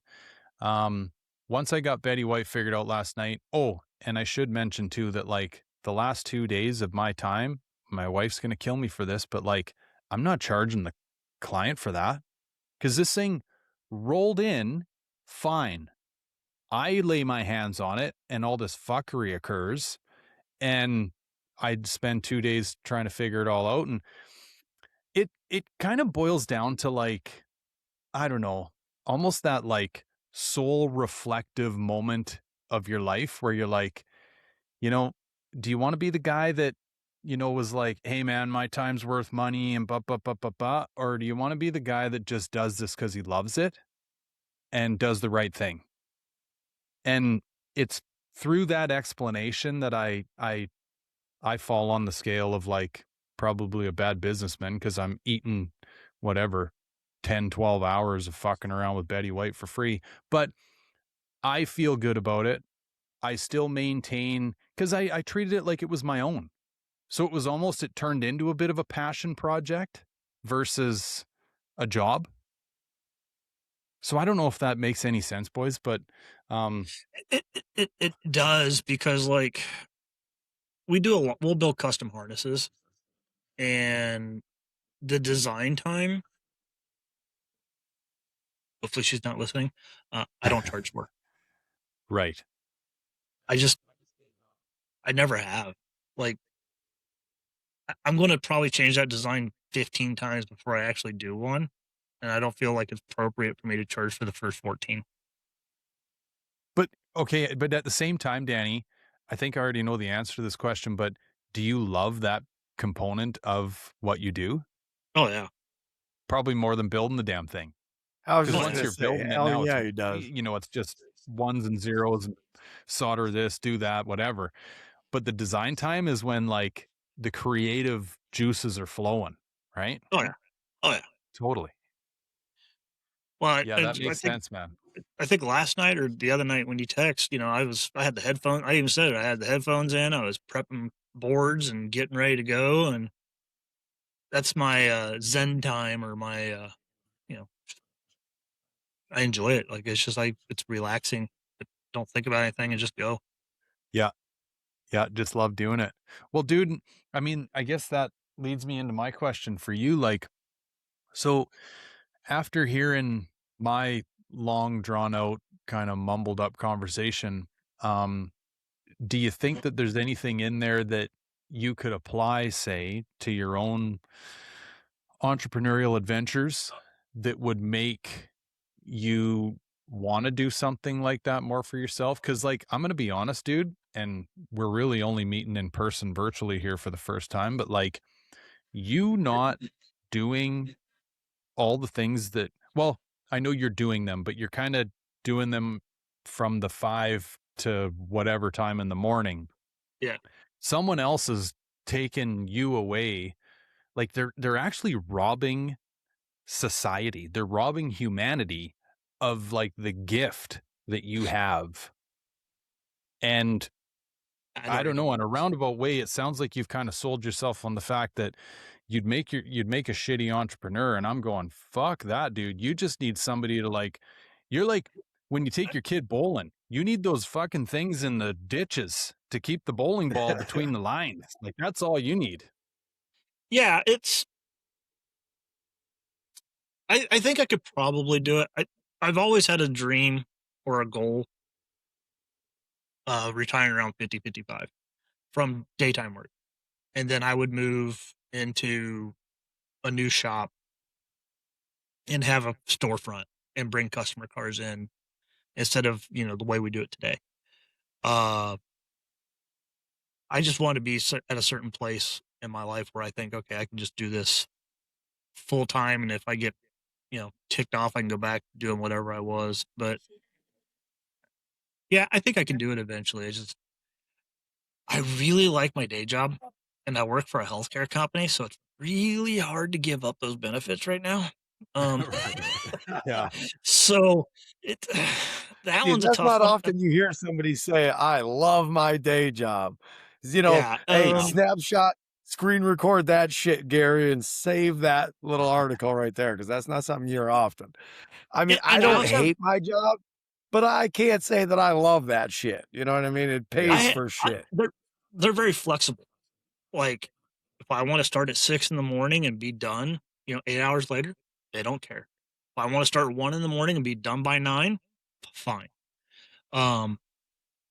So it's like I kind of work for myself already, because it's very flexible. My boss is all about it, because he knows, if he's working 8 hours, he's getting shit done. Like, let him cook and let it be done. Probably I mean, it getting almost 12 what hours makes me out of want to them in pose that a 8 question hours. here, Gary, if I may. Now, Yeah. if it's something to where, I mean, why not, Danny, make the push to go full time? You know what I mean? Like, with even the new products that I don't even think we've scratched the surface on. I mean, we got the plug and play for the computer systems, but you still got new shit coming out. We And just it's released one like, this week. You know what I mean? Like there's so much new on the horizon for you. And if it's something that you can still, even in the today, say, man, I love building these plug and plays for the computers and the plug and plays for the dashes and shit like that. And if it's something you still enjoy, I mean, it's I, like, why wouldn't you say, all right, let with the energy that you have, say, let's take this to the next level. I'm ready to do this. You know what I mean? And push more on that marketing or whatever it is to get that's MF Customs and your face out there a bit more, just to kind of see what happens. You know what I mean? And because yeah. if it's so, if you got, and like I said, I'm envious of the fact that anybody can do this type of shit that's in our passion realm and do it for a living. Man, I think that's the coolest shit in the world and always root for that shit, and I think that based on what I'm hearing, it's like, man, if you enjoy doing it that much, I would be hard pressed to think that it would, at least anytime in the near future, turn into that, oh God, it's a job and I hate doing it. You know I, what I mean? yeah, and I know I'm making excuses for myself, and I just need to get off the pot and get it done, right? We'll be the guys that help push you there, buddy. Yeah, I'll shove you. I'll keep shoving you there, man. You know what I mean? Because, it's one of those things to where you're technically, you're not full time on this, right? And you're still coming up with these parts they're absolutely yeah. ridiculous. You a simple fucker like myself, right? That I can take 1988 technology and mold it with 2026 technology, and all I got to do is just plug in some shit. Like if you're able to do that and your brain's only doing it essentially part-time because you've got the full-time gig, it makes me wonder, shit, what, and Gary, I mean, maybe you've wondered this, like, what the fuck could look at him. What could this man come up with if he was sitting there, and I live on a 40-hour a week, I'm a union guy, so I live on a 40-hour, but if he spent 40 hours a week just getting creative, like, man, look I, out, you know what I mean? Because not only, would you be able to make a good impact on our community with the Fox bodies and even, the young, the younger cousin and the SNs, you know what I mean? Like there's so many other platforms that you haven't even touched the oh surface of yeah, any other platform. At least, well, in this conversation, we'll say. I know Y- you have. I can see you you're over there right. rolling your eyes. I know you have, but I mean, in the context of this conversation, like there's so Yeah, many I mean, hundreds of platforms that you can go scratch that surface on that would keep your brain just rocking and which rolling. which which we're actually doing in the background. Which I people figured aren't as aware of. much. Yeah. I Um, figure. I think the thing I need to work on is getting our name out there because it's not. Um, I know we're doing better because when Holly Tech Support is sending their customers to us for Ford platforms, your name's starting to get out there. And Yeah. um, I I I, I want to be able, and this is the thing. Jay, I've talked to you about it. I've talked to many people about it. It's how do I get to the folks that are looking to do this while they're researching, if they even research at all? Like, how do you get in front of those people first? Because the first thing we usually always get on phone calls is I was doing the install, nothing now works. I went down the rabbit hole of Google trying to find help, found your product, help. Um, those are the people we're trying to figure out how to get in front of. And it's not been easy. I know I need to go to more shows. We've talked about that. Me and Jason have talked about that plenty of times. I always It's encourage, doing man, that. everybody to come to these shows, man. It's the greatest way to shake hands, meet people, talk about your shit. Same thing we're doing But right now. You know what I mean? It's just yeah, we're doing it in the parking lot rather than a garage, So I mean, Gary, you know me, brother. I'm all about bringing more asses to these shows. You know what I mean? That's the goal, Yeah. and it's yeah. especially not just car owners, but guys that are sitting like Danny would have these ideas. You know what I mean? And I'm a firsthand user of this shit. So Yeah. it's like, man, it's like, all right, I seen how well it worked for me.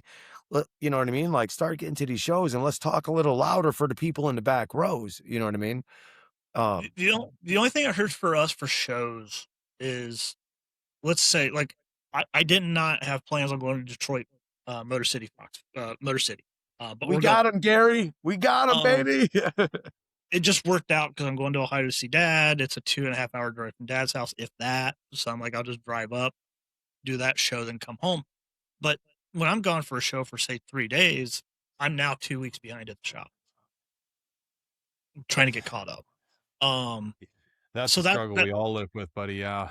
yeah, and Yeah. that's the struggle I'm trying to. And we try to automate. I'm an automated guy. I try to automate as much of this as I can. And every step we do, we actually write down everything that we do. What is the pain points, and we start working on how do we fix that. When we first started, we were using a tape measure and cutting wire by hand because we started this. Jason knows the story of the business. We started this business by selling a few sets of export taillights for SNs to get the collateral to start this business, Right. just to buy enough parts to get the things built. Yeah, Gary, that's a whole nother conversation on the SN parts that this man has. I mean, again, talking about, like the rare shit in our Foxbody world, yeah, he's got the rare SN95 shit on deck. I want to hear all about this, but, and sorry, Danny, it's going to seem like I'm kind of like stopping you in your tracks here, You're but fine. I don't want to miss the opportunity to, this is less of a question, more of a statement, something that I'm hoping that you'll maybe take away from this and do some thinking on. But you mentioned earlier, and sorry to hear about this, but about your grandparents and losing them in that car accident. And the only reason I bring that up is because you also said that your thought or your theory was that by like 50, 55, you'd probably start backing away from the 9 to 5 and doing more of your 5 to 9, right? Mhm. Buddy, let me be the first one to tell you, if someone hasn't already, life can come to a screeching halt tomorrow. So Whatever you do, I- don't fucking wait for the perfect time. I cannot stress that hard enough. So I am a first person experience on that already. Not to get too deep into the weeds, but I spent a lot of time. Here, I got cold beer in the fridge. Fucking weeds is good. Hit us. I had a form of ITP, which is similar to leukemia, when I was 12. And I spent weeks on the cancer ward at Children's Hospital as a kid. And Oh, wow. they didn't know what I had. You could walk up to me and pick me with a pen, and I could not stop bleeding. Really?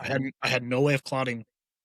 Damn. And I sat on that floor for weeks, and I could walk that hallway every day, and it always rotated out, changed, and it wasn't for the best. It was kids dying. I was on the floor of, if you're here, this is your last floor. Oh. So every day I wake up is a new day for me.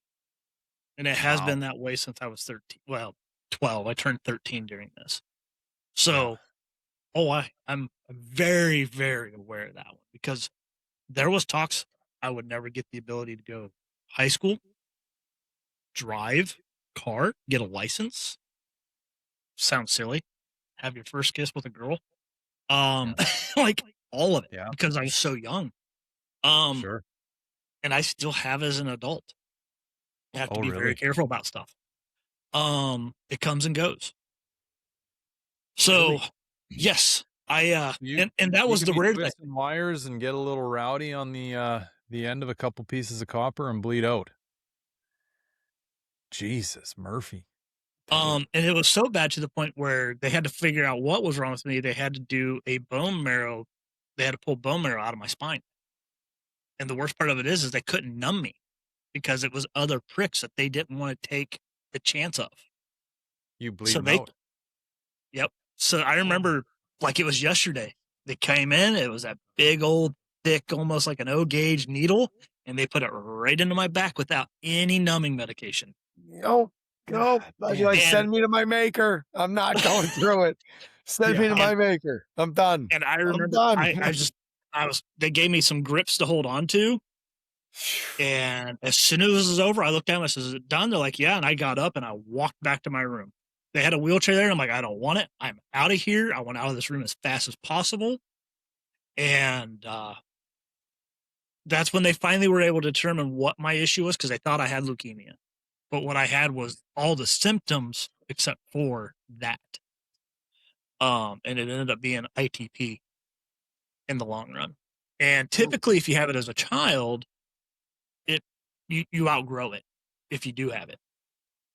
What it is your spleen gets overactive and it starts eating up all your white blood, your blood platelets. Right. And Clotters. and yeah, typically you outgrow it. Most people don't convert to adult. I lucked out. So the whole idea of the 50-55 was my daughter would be out of high school, out of college, and hopefully starting her own family. So this way I can go and she's no longer reliant on me. So like health insurance, hence the reason why I love my job and working for healthcare. That is why that goal date is what it is. It makes a bit more sense. Yeah, that's a tricky one, buddy. I mean, yeah. But I get to do my passion at work because I love computers. I love automation. So I get to do that passion and get paid for it. And they're also acceptable of they give me flexible hours and they know I run my own businesses of I get to do my hobbies and not worry about my next paycheck. So I get both worlds right now. It's stressful. Don't get me wrong. There's stress to it, right? Because you're working a 9 to 5 and then you're working another 5 to whatever, until you're done. There is stress to it, but I don't have to worry about stuff right now. Yeah. From a financial aspect. No, I can admire that, bud. I know before we were recording, I was mentioning to you, like, previous to us moving down here, I was in a similar boat, but I guess the difference being is I ran my own business during the day and I ran my own business during the night, which if you are someone that, just can't leave things alone or can't just be like, oh, I'm going to get to it tomorrow, man, you can really start running yourself into the ground. And like yourself, I did enjoy both of those gigs. Yeah. But the thing for me, and it's probably a little different for everybody, but the thing for me that pushed me towards what we're doing right now is I was just like, I I say this a lot, but I started getting real heady with things, and I'm like, I'll be damned if I'm one of those people that ends up, God forbid, on their deathbed going, man, I wished I woulda, you know? And you've got that, early childhood experience that's very, very front of mind. I mean, which I I can't even apply that. I just have a very vivid imagination and I can kind of imagine what it would be like to be in that situation and I'll be like, fuck that. That ain't happening for me. I'll die trying and I'll be proud of that. And it does boil down to that whole pride thing, in all honesty. I'm like, It does. at the end of the day, are you proud of what you've done? If the answer is yes, then you're probably on the right path. If you're sitting there going like, shit, I should have done this, or I should have got out in the garage more, whatever it is, then I don't know. It's That's it's the list of I should haves. Oh man, nothing worse. Well, That's and hell. It's terrible. And the other benefit too I get right now is if I want to go do something like a bucket list item or whatever it is, like I just want to go do it, I just go do it. Like, Yeah. Erica and I, we went to Cancun last summer, fall. Great time. Yeah. Granted, everybody takes vacations, but we just left. Like it was like out the door. See ya. So Those are the best ones where you just pack the bag and Yeah. don't even know what you're packing the shit for. yeah, Yeah. and it wasn't like I know it's not crazy, but I've gotten all that crazy stuff out early in life when I was able to get older. Like I don't want to say, like the one thing I did, which was different, is you remember Fun Ford Weekend? Yeah. So I got to experience that a bunch of times. Most people just went to their local track and did it, right? Actually, in '05, I took this car to the first track that they race in Englishtown, and I did the whole circuit up and down the East Coast. So I Cool. did the True Street class, and I didn't trailer it. I put slicks in the back, all my spare parts, like a typical today's version of a drag and drive, a tent, because I was 18, a little Smoky Joe. I slept at campgrounds or at the track. I started at Englishtown, went down to Charlotte, Florida, Norwalk, all those. And and some of the guys would be laughing because I was driving to the next track. And they're like, most people just do the one track. I'm like, I'm making a circuit out of it because that's what I thought would be fun. And it was a blast. And I got to take months off of work to go do it. Cool. And now I'm dying to do a drag and drive, but man, it's so hard to get into one. Yeah. I'm telling you, that's on my list of things to do. One of these days, this turd's going to go on a drag and drive. I'm not trying to set the world on fire. I'm not going there like a race car driver. I just want to, that's a bucket list item of mine. Speaking of bucket list, is just the idea of taking this piece of shit that I put together. This is built, not bought, and taking that thing to, all these different, drive it a couple 100 miles to one track. You go beat the shit out of it at the track. And your objective is to drive it another few 100 miles to the next one to do it again. Oh, yes. man. So I got to do sick. I'm hoping. I got to do sick. I'm hoping. I got to do sick week this year, but Yeah, sick you lucky. ward. I got to live vicariously through that, but I didn't do it. Yeah, I didn't get to race because I was in sick ward, but I didn't have to pay for any of it either. One of the guys that I built a car for wanted me down there for tuning, and and next thing you know, I'm going around and I'm, someone's like, I need a co-pilot, come down, let's do this. Yeah, it was that's an opportunity. Like, God, that's an opportunity right there. Yeah, and totally want to actually take either this one or one of the other ones I want to take. And everybody's like, what do you want to run? I'll be happy if I clock off a 14.5 at every track. Will it go faster than that? Absolutely. But if I can go faster than 14.5, yay. But in the end, like everybody I know that does it, if you can just survive it, that's it. You won. You don't have to place first. You can survive it. And even being in sick ward, even though that's kind of easy going, we were also with the racers because we had people in the classes running. That is brutal. Like we were getting to the hotels at 2, 3 in the morning because we had to follow one of our guys. Well, we both were following guys that were racing in the event, and you're there to help them if they need it. Within the rules. That's a long event, and I'm dying to do one. Now, here's a good question, Gary. Would that be something you would ever do with the old green dragon? Like, oh geez, this is kind of a. And again, not to set the world on fire. You're not going out there to run, track records and shit, but just to go out there and just make the drive, make the passes. You know what I mean? Like, is that something you would do? Has that ever tickled your fancy? So it has, but I kind of want to answer this two ways, Jay, because like, in all honesty, that car, like, I know people are going to take this the wrong way, but like, that's not the car that I'd want to do it with. And that's why I asked. That's exactly why I asked. Well, and I'll try to add some context to that. Like, it's not because of like, I want to wipe it with a dirty diaper. It's none of that shit. Because in all honesty, that car, it looks good from 10 feet, but it's full of bumps and bruises. But the thing about the bumps and bruises that I love so much is like this thing I kind of refer to as the Mona Lisa, in that the Mona Lisa has been stolen out of museums, fucking dropped down stairways. Like every time that thing's been hanging in a museum in whatever country was hosting it, it gets fucking stolen, right? Like that's that car. I mean, there's fingerprints on the roof liner of that car from my buddy that we picked up from his dad's mechanic shop at like 10 o'clock at night, taking him to a bush party. And there was so many people in the back of the car. His hand on the roof was a seatbelt kind of thing. And actually, this doesn't have anything to do with it, but just to put some more oomph behind the story, the guy smells like a mechanic, right? He's been working all day in his dad's shop.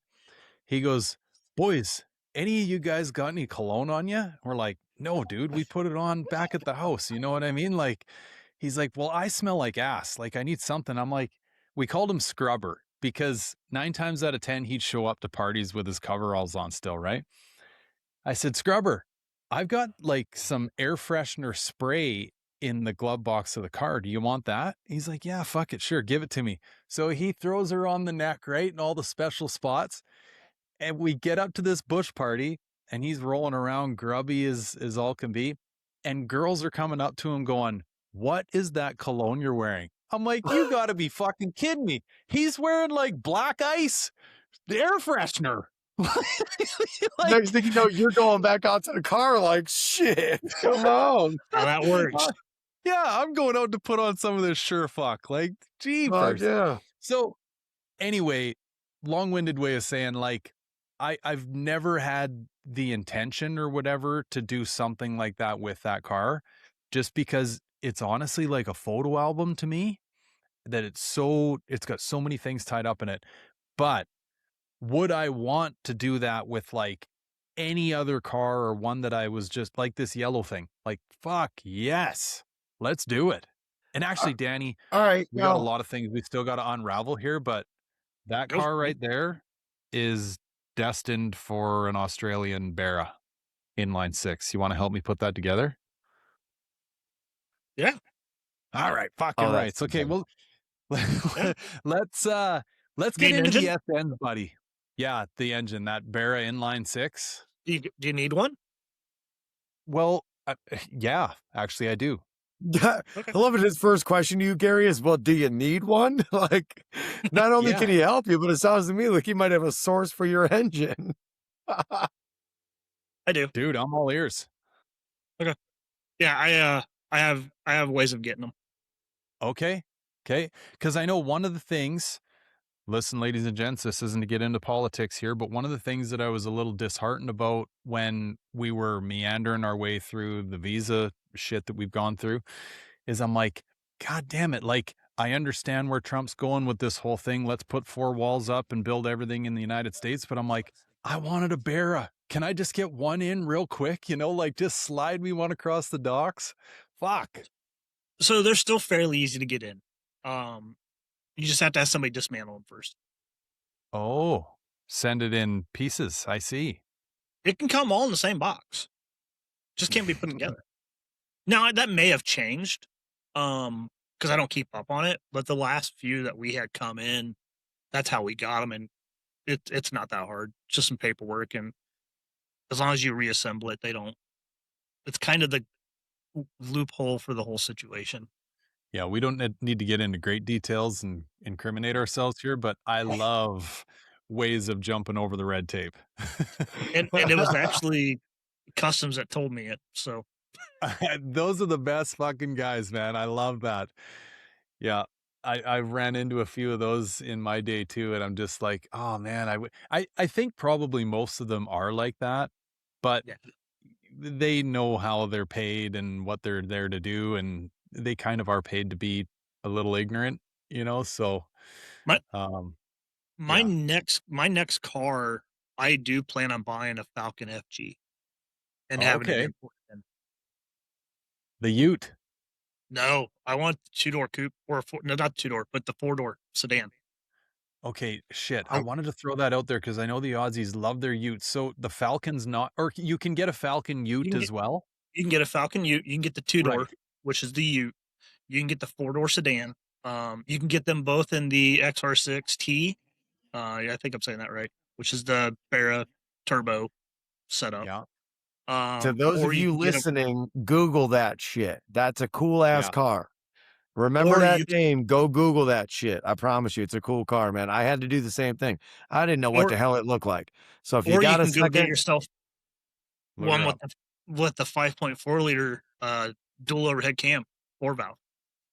They even have Oh. a 3-valve version of them, but basically it's almost a Cobra R engine. We used to bring, man, this is aging me some, but we used to bring in the 260 intakes because it was a low profile 5.4 intake. And then you could put a 5.4 in a new Edge or, this SN or a Fox and still use a stock hood.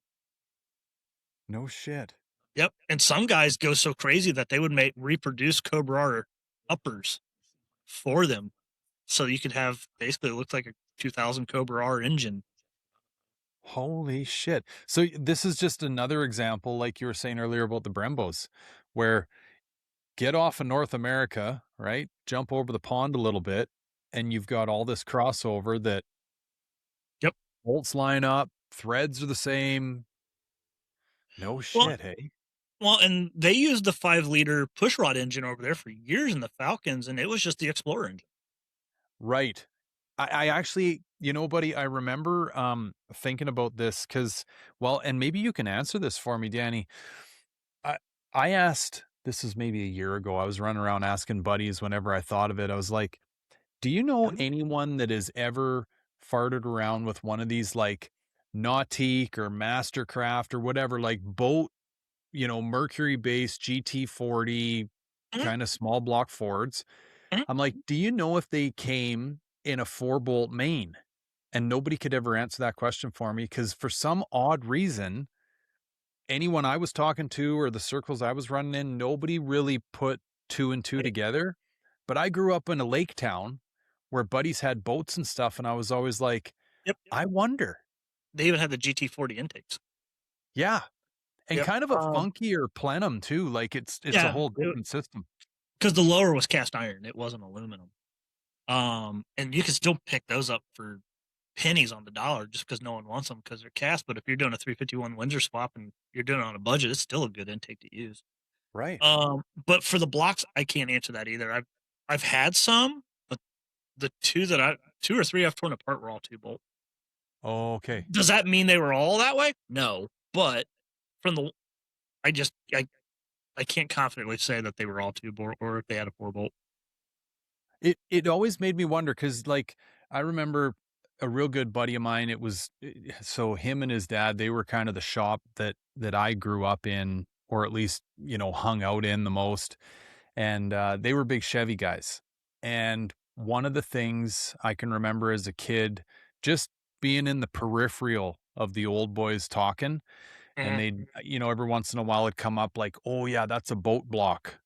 I'm like, okay, Yeah. like I was young enough, but like knew enough to be like, well, I kind of understand where they're going with this because these things are like, well, they're cooled by the water that's they're riding in, right? Yeah. And strength is key.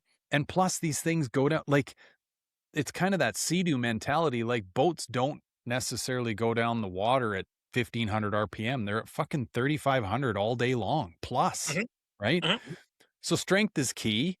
So mhm. I was always like, well, yeah, they must have a strong bottom end in them, right? Plus the blocks are a little beefier. And that's what led me to this theory of Mhm. like, are all these GT40 motors that are laying around in like 80s and 90s Nautiques, 4-bolt main, like It could boss be. blocks? I don't know. It could be. I mean, it's no different than like I was doing a restoration on a 66 Chevy 2, and it wasn't originally a 327 car, but the engine was long gone. And I could have gotten a crate engine. I could have done it anyway, right? The customer would have been happy. And I was talking to the guy that was training me how to do alignments, and we were just shooting the shit like we are now. Like, yeah, I'm just trying to track down a 327. He writes down an address. He goes, go out here. You can go grab as many as you want, probably $50 a piece. And I'm like, what are you talking about? I'm like, I know this address. It's nothing but combines. He goes, just go out. Oh, holy hell, he was right. All those internationals had 327s, 350s, AMC engines, depending on how far back you went. And Really? yeah, and the guys there were like, "Yeah, how many you want? $50 an engine? We'll pull them." And that was them pulling them. For 50 bones. Holy shit. Damn. And I'm like, So yeah, so like my dad's an AMC guy, so got stuff for him, got stuff for the car project I was working on, and some other stuff. You can find big blocks. I mean, Right. those older combines, they use whatever they can get their hands on, Sure. and it's no different than the Thunderbird engine. It was just one of those things. If you just knew where to look, and I just didn't know, and then someone taught me, I'm like, shit, that's like a gold mine. I feel like back in the day, they were throwing big blocks and anything and everything that would fit a big block. That's for sure. 140 Yeah. horse. Yeah. Yeah, It was that's a the big thing. block, but that's all you're getting out of your camper. You know what I mean? Yeah.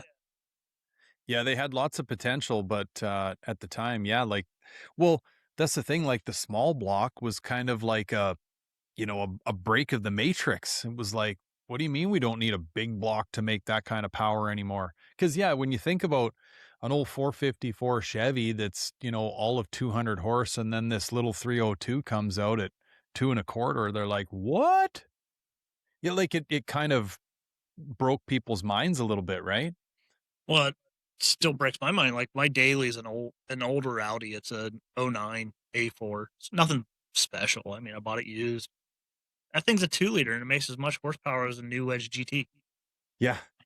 And it's just like it doesn't. It in my head it doesn't compute. It computes, but it just doesn't compute. It's no different. Like the big block or big, and Yeah. now you got a 302 and it's making more horsepower, and it's the same scenario. Yeah. It's Well, cool. not only that, and get good mileage, Mhm. like silly mileage. There's a story I tell. My brother had, I want to say it probably was a 2009 or 2010 2-liter turbo 4-door Audi A4. Yep. And he came and picked me up. It was a little 6-speed car, and I knew he had it, but I Big hadn't fan of seen it those yet. cars. And I we were like doing those. a little couple-hour road trip. Yeah. So he says, "Okay, Garrett, you're driving." Okay. And I get in. I'm like, "Fuck, buddy, you're out of gas." He's like, "I intentionally did this." Okay. And it had like, I don't know, 40 miles or 50 miles till empty. He says, "Just get on the highway." Okay. Get on the highway. And he's like, "Drive it. Like, have fun with it." Right. Doing my thing. And it's like that thing pulls octane out of the air. Like the fucking distance to empty just keeps climbing. I'm like, what is going on here? This doesn't make sense. And like you say, go like a raped ape.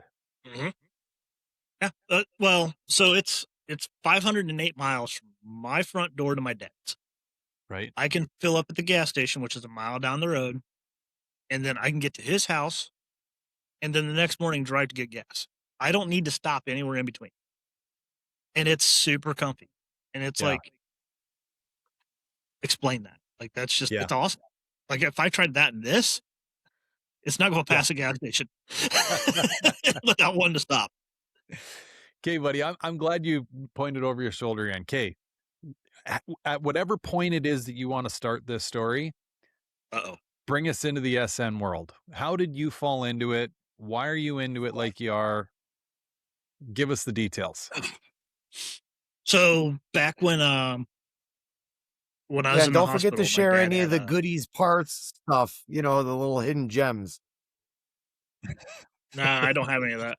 This is why Jay's part of this Not conversation. I knew I all was of going to them. miss something in there. You don't got to reveal all of them, You know, but I mean, Jay understands because we're both from Ohio originally, and you're still there. Dad was commuting to where we lived in the small town to Columbus Children's Hospital on a daily, and it was an hour plus drive one way. While you were in the hospital. When I was in the hospital, he still had to work, so he couldn't quit. Single dad, so like he just couldn't just stop work. So I was a lot of time alone, but the point of that is the vehicle he had was an Aerostar van, but he needed something that was more reliable. So he bought a used 95 Mustang V6 in teal. Okay, real quick though, buddy, what did the Aerostar replaced the The Aerostar is what the Windstar became. The Oh, that's Windstar right. The replaced the Aerostar. Windstar replaced. Yeah. Okay, I'm like, fuck. Do I have this messed up in my head? Okay, you straighten That's it where out. you get your aluminum drive shafts from if you need one. Come on, really? can't you get axles off of the Aerostar as well? Rangers. So we'll get back real quick, but if you find an all-wheel drive Aerostar in the salvage yard, it's an aluminum drive shaft and it fits in a Fox or an SN. No shit. This is fucking fun little this is tip. I Midwest like it. farmer shit right here. I And love for it. axles, like he mentioned, it's the Rangers, and you need someone to correct me. I believe it's the driver's side. It's been a long time since I went down that path, but I know the 31 Rangers spline. is one side or the other, and you need both of the one Yeah, it's side. one side or the other, shit and like they're 31 spline. Yeah. Yeah, so they're the better spline count as well. And then you get out of a truck or an Explorer, the diff for the 31 spline diff. That's how Right. you do all these upgrades on the cheap. Yeah. So Dad bought a 95 Mustang V6. It was teal, low mileage, all black interior. And before that, we were mainly just Chevys. So Dad had a Z28, and a bunch of other Chevy products. The Aerostar, he only bought it because he needed a work vehicle because he was doing construction, so he needed something big. Well, you So- lock all your shit in the back of it at the end of the day too. Yep, exactly. So Yep. this was our first, and because that Aerostar did him really well, he decided to go Ford. He had a Bobcat too at one point for a work car, but it had no heat. It was a nightmare. It's a car I remember growing up as a kid. But from there, it was just Chevy. So you would expect me to be a Chevy guy, and kind of am, but like my Fords. But that's what got me into the SNs. It was, and I remember, and this is going to be a fun story, is I remember he was doing the paperwork because I was able to leave. It was one of the times that I got to leave for a couple days and ended up having to go back because of an issue. He's doing the paperwork, and we knew the dealership really well. We were friends with them. And the owner's like, hey, come with me. He knew I was in the hospital, so he takes me out and he puts me in a 94 S351 Celine. They were a Celine dealer. And you know where this is probably going because we talked about this a little bit before the show. Right. And I was in love. It was, red, black with the gray stripes, the whole shebang. Beautiful car. Took me for a ride in it. I was in heaven because it was an SR I wouldn't call it an SR upgrade, but it had the bigger spoiler on the double deck. It had the carbon hood. Little things I remember because I know where that car's at. I actually know the person that owned that car. And I just thought this thing is just cool. And Dad's buying a Mustang. As a kid, you don't know the big difference between the two at first. Yeah. He's getting a little V6, and this has got a 351 Windsor in it.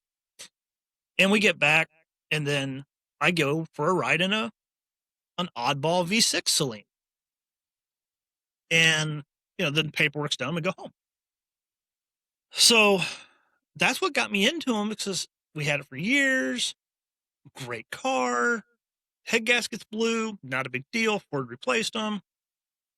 And it was just reliable. And I love the styling because I had a cousin who had a Fox. And this is where my Fox knowledge sucks. But it was an Aero car, but it was T-top. So what year is that? 87, 88. Okay. Yeah. Okay. So it was around there. And he was a Kirby salesman. So he paid cash for it. He was very good at his job. Yeah. And they sat side by side. This is where things will probably go south. I thought the SN looked better. No, this is fair because this is actually a common discussion. And I think it's still open for discussion, in all honesty. And I have nothing against Foxes. My favorite Fox is the ugly one. I love the SVOs. Oh, yeah, right. I have one of each. So 84, 85, 85 and a half, and an 86. Right. My favorite style. I think it's the best looking Fox. But if I had to pick and it was life or death and I had to pick a Fox or an SN, I'm taking that SN every day. Twice on Sunday. Okay, real quick. Yep. How do the new edges factor into that? Hate them. Hate them. Okay, interesting. Huh. We don't need to get into that right now. I don't want to get you off track here, but we actually had a couple. So Dad had an '03 GT. He had a 2000 V6. I don't have anything against them per se. I just don't like the square. I don't like square, boxy, sharp-edged cars. I That like makes something sense that's more then. sleek. I think the SNs have a sleeker body line. It's more rounded and curved. So Windstar over the Aerostar. Yep, Yeah. Okay. yep. But Okay. that's where my I love like comes that from, comparison. We start over the Aerostar because that's boxy versus Yeah. round right there. Yeah. That's and exactly they what that just is. they Too. to me, they're easy to work on. They're not overly complicated because the technology from the Foxes basically rolls over. The ECUs aren't much more complicated. Um, it's actually an upgraded ECU. A For lot of you, people they will might go, not be that much more complicated. I'll interject here. These are the easier yeah, cars, that's for sure. So, in that sense, I'm going to defend us Foxbody guys. I mean, well, and by the way, what's and funny about that side note is I learned that fact by the man that we're speaking to. Just throwing it out yeah, there. Just throwing it out there. but so many things cross over. So like an LX Fox body, the Yeah. catback exhaust is the same for these. Okay. H pipe's the same. Dry shafts are basically the same. Um, Obviously the engine is slightly different just because of the intake, but you can switch to a Fox intake and bam, now you have a Fox engine. Um, but you get better ride. I know people will hate me for it. And if you have the base V6 seats, which I love, I can drive that thing for 10 hours straight and not get tired. But if I sit in a GT with the GT sport seats, I want out of it in an hour. Right. Um, I mean, he's not wrong, Gary. I don't know how much ass time you got in an SN95, but I owned a 98, and boy, I'll tell you, that thing is just more of a comfortable drive. And they were lowered about the it, same. You know yeah. what I mean? For something, Mhm. I don't know what it is about it, but that SN just rode different. This car, it's Way not, more refined car. infamous Yeah. project slam It, to the it, ground, it, but it's fairly low and it shows it in the drive. But the SN95, it just for something, I don't know, it's damn near all the same suspension. That's the crazy part. And supposedly on the yeah, same Fox chassis, but yet it rides so Yeah. much different. It's weird. I've never understood it. yeah. But yeah, so this is the platform I fell in love with. Will probably own many of them through my lifetime. This one, the one I'm pointing to in the background, will never be sold. Yeah. Um, this was my graduation gift to myself. This is, Okay. and I bought it with the intent of swapping it to a V8. So all that research we talked about, and we'll get into it again, was I went to a Ford dealership. I wanted to figure out how to do a V8 swap. I wanted to do all that fun stuff. The intent was all my friends Camaro SSs, Trans Am WS6s. They had all the 3000 GTTTs, the twin turbo, Yeah. the GSX GSTs, Eclipses, all those cars for that era, right? The early 2000s. And I got laughed at because I went and bought a Mustang V6. But what they didn't know is I already had an engine at home that I built. I already had everything else I needed to get it put in, did the swap, and then it was just kicking their butts left and right because it's a V6, so it's slightly lighter. Not a ton because I mean they're all the same body and stuff, but because you don't have the base, it's not. This one was actually fairly fully loaded for what it was: power seats, power locks, power windows. They all came with power locks, um, but it just had the base. It's just a V6, Mhm. and they're so simple to work on. Like, and I like the cockpit design, like the Yeah. double humped. And it goes back to like the Foxes. They're just more. It's a rectangle. And now we have Yeah. a triangle, we have a cube. And Yeah. then just I they don't sit well. I get that, buddy. And I actually, like at the time of growing up when I had this, I had a buddy that had a 94 5-liter SN. And I remember it was, a small enough town. It was whatever. Everybody just drove around on Friday Uh-huh. nights, right? And it was kind Miss of a those. flip of the coin, like, fuck, am I driving or are you driving kind of thing? And I always look forward to riding with him. I used to really look forward to him getting drunk and me having to drive him home too. And because yeah, it was just that SN was it was a refined car, like Yep. that much more of a refined car. What And I was the agree with you too. The interior was always had a big check mark beside it. Um, Even from like the customization standpoint, it was really easy. Pull all your little kind of one way clip plastic bits and pieces and paint them well, and all that it's shit, right? it's like how long does it take? And this is for fun. How long does it take to pull an Insured cluster out of a Fox? I mean, if you know what you're doing, you can get them done pretty quick, less than 10 minutes. Yeah, I was gonna say if you've done it a couple of times, it don't take long, that's for Yeah. sure. But you So got to be experienced to say it don't take so long. Yeah. let's say an average person might take a half hour, Hmm. just to be fair, right? Because you got the speedo cable, you got to try to disconnect, and you got to get your hand back there differently. You got to Yep. That's get the fair. clips. You got to take the steering column shroud off. Yep. Clamshell deal. Yep. It's kind of annoying, right? I can get one of these out with zero experience in 5 minutes because Hmm. it's 2 screws to get the bezel out because you don't have to deal with the steering column, and then it's the 4 bolts around the cluster. You pull it, you lay it down, it lays right down. Disconnect, you're out. Wild. They ended up building these to be easier to work on. Like I could do a heater core in these in no time. But everybody I Really? talk to that owns yeah, because I could pull a dash in these. My first dash I ever pulled was this one. I think it might have took me an hour, and that No was me. shit. It was like, okay, step one, take this out. Pop the cowl off inside for the defrost. Remove 3 bolts. I mean, it's only a handful of bolts, and it comes right in and out. And then you See, at can do a least with heater the core in Foxbody, minutes. we can say to do a heater core, it's a fucking rite of passage. Because it is Yes, climbing not Mount in these. fucking Everest. You know what I mean? We at least can Yeah, say that when we do one of these, we accomplish something. Yeah, Ford made it easier. Sure, sure, sure. Right over there, right I over my feel shoulder. like That's Ford. Mount fucking Everest. Everybody knows. Like I've done every nut and bolt in this car except the heater core. So theoretically, I have not really earned my rite of passage. So there's at least that we It's can coming. hang our hat.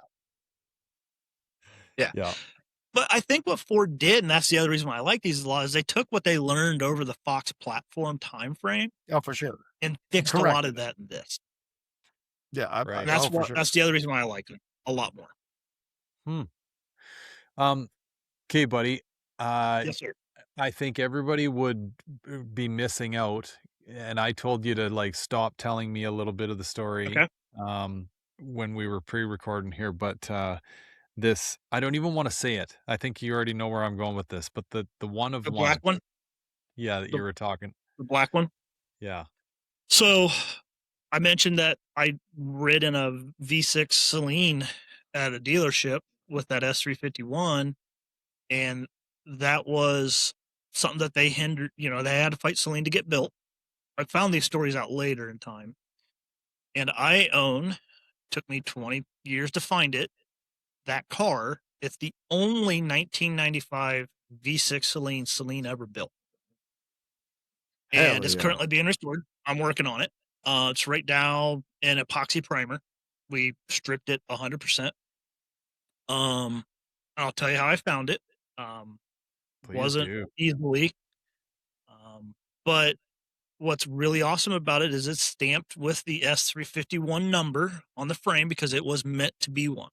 Um, so it's got all the options that the V6 Celines were supposed to get in 94 that they didn't because it was designated to be an S351. So Danny, did they, if you know the answer to this question, did they buy V6 cars to be swapped? Yes. Okay. Only 94 and 95 were the only 2 years where they did that. They did some of that later on, but it was a lot less. Okay. The 94 and 95s, it's more common to pick up an S351 that's a V6 chassis than it is a GT chassis. Okay. Because A, it was cheaper to get the V6s. True. And with minimum mods to convert it, because you didn't have to change K member, you didn't have to change anything. It's just a couple harnesses, and the ECU harness, injector harness, obviously, transmission harness. And those all back then were not that expensive new, because I was buying them new too when I was doing my stuff.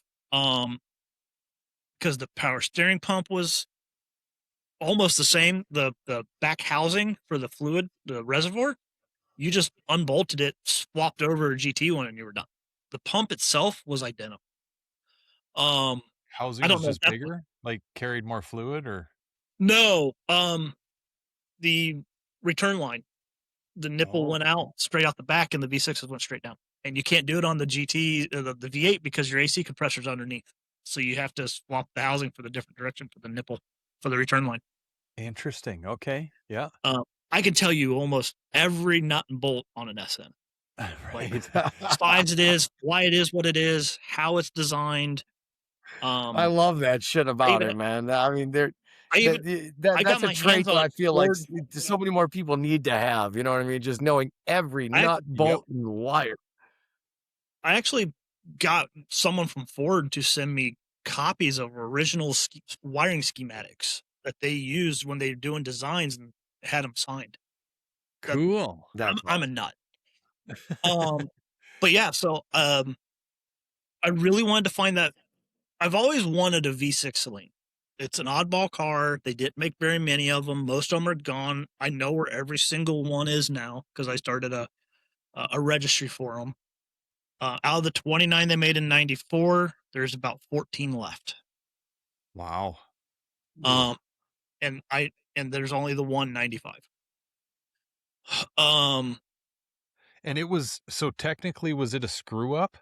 It was destined to be a 351 car? It was destined to be an S351, but the dealership that we're friends with, still are to this day, they had a customer that wanted one, and Celine ended the program for the model year change to go to 95. They're like, they didn't sell, we're not doing it. And they're like, we have an order in for one. They had to force it, and then they build it.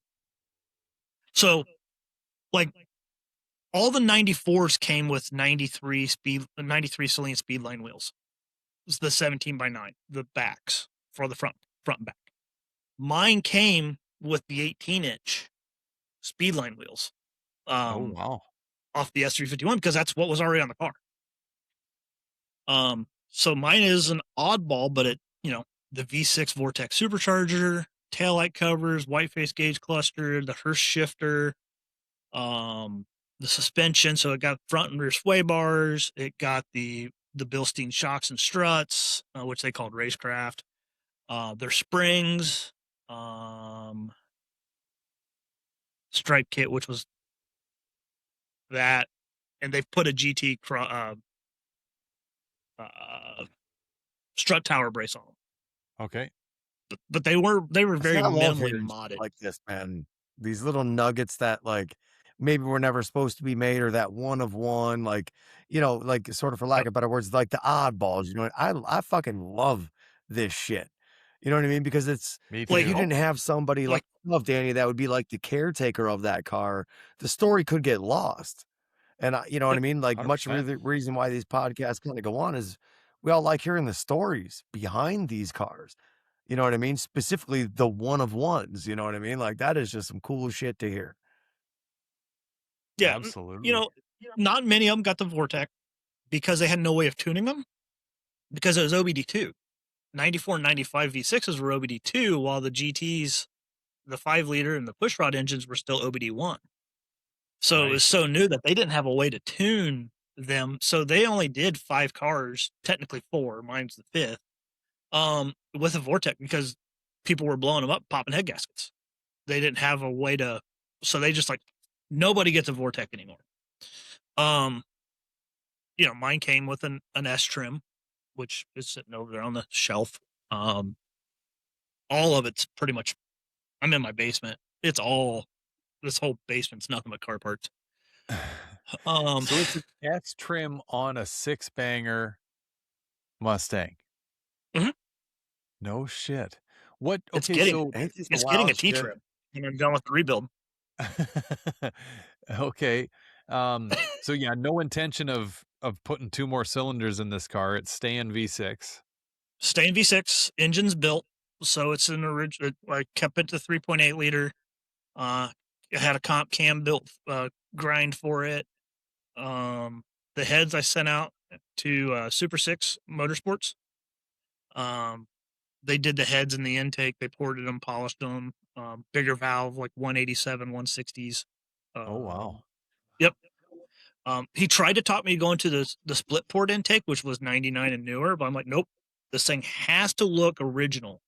So for Right. me, like I like to like my engine bay in the red one that you saw earlier, it's smooth. That engine bay is 100% smooth. And Yeah. we're doing this one, and the guy that's helped me work on it, he's like, "Oh, we should fill these holes." I'm like, "Nope. Leave 'em. When we spray this engine bay, it's going to hurt your feelings because we're going to spray it just the way Ford did." Right. And and he's just like, I'm like, "Nope. This is getting put back together the way it was. I'm going to do Sometimes some that's the best way to changes." do it, man. That is the best way to do it. You Yeah. gotta keep things, those, Yeah. those rare ones, as much as they'd be cooler, you know what I mean? Like, no, it's best off to keep that shit the way it was, man. Yeah, so like they put a different muffler on the V6s, but mine had the Celine catback with the machine gun Oh. tips. It was already installed. They made a Y pipe to go from, basically made an H pipe for it, but it's 2 out, 1 in, back to 2, just the way the stock, so they can keep the cats. So is there any indication as to like what the theory was behind throwing all this money at a V6 Mustang? They wanted to try to get what they called this is not PC anymore, but they tried to get the secretary group into sport Oh. cars because it made more horsepower than a GT and it cost the same money. So they made 225, the GT made 215, but the cost was the same and you got cheaper insurance. So they were trying to weasel themselves into a new market, but it didn't work. It just wasn't received well. And honestly, buy they're that. ugly as sin on the 17-inch wheels. They're ugly. Right. But I knew the car existed when I started doing the research. And everybody's like, "There's no 95." And I'm like, I sat in it as a kid. I know a 95 exists, and everybody kept telling me I was crazy. And this is where my nerdness comes out: is when I started playing with Google Maps and you could do Street View. I'm like, this is really cool. You can see everything. Light bulb. Yeah. So, Erica was doing some boot camp classes for coding, and we were doing machine learning stuff where you could give it pictures and it could tell you what it was, right? So I found all the V6 Sport Mustang pictures I could find on the internet, scoured for everything, built a model for it, and then taught it to use Google Street View and had it go across the entire US. Get fucked. Come on, really? Yep. I mean, And you see if this anything shit, dude, like, And boom. anything that showed a 65% match or better, it would flag it on my own Google Map world So that I you're built. sleeping and it's working. And then I would go in every morning and I'd look and it'd be like, okay. And, it started in Maine, worked its way down. It just worked from the top top of the country and worked its way south. Just programmatically, that's the easiest way to do it, right? Yeah. And you would get these little flags like possible hit. You could hover over the little marker and it would tell you a 70% match, and it would show you like a thumbnail of what it found. And disheartening, but at the same time, I found a lot of stuff. And one day, I'm going through it and I was giving up. Like this thing ran for like 2 years because that's how long it took to finally get through. And I'm like, Damn. I guess I'll just go look some more. Like, I'm like, this is just the chances of this happening. And it was a 66% match. I'm like, that's too low. I click on it. I'm like, well, that looks close. So then I go to Google, put in the coordinates, start looking, moving the camera around, that camera view that you can do a little bit. And I'm like, I think that's a V6 Sport. It had 98 Cobra wheels on it, and it was sitting in mud under a tree in Alabama.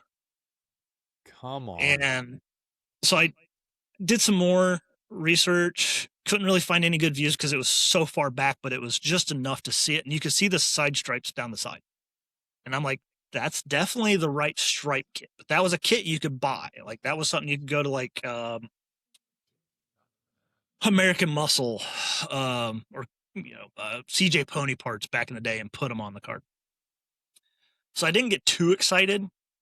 And a buddy of mine was, he does commercial hauling.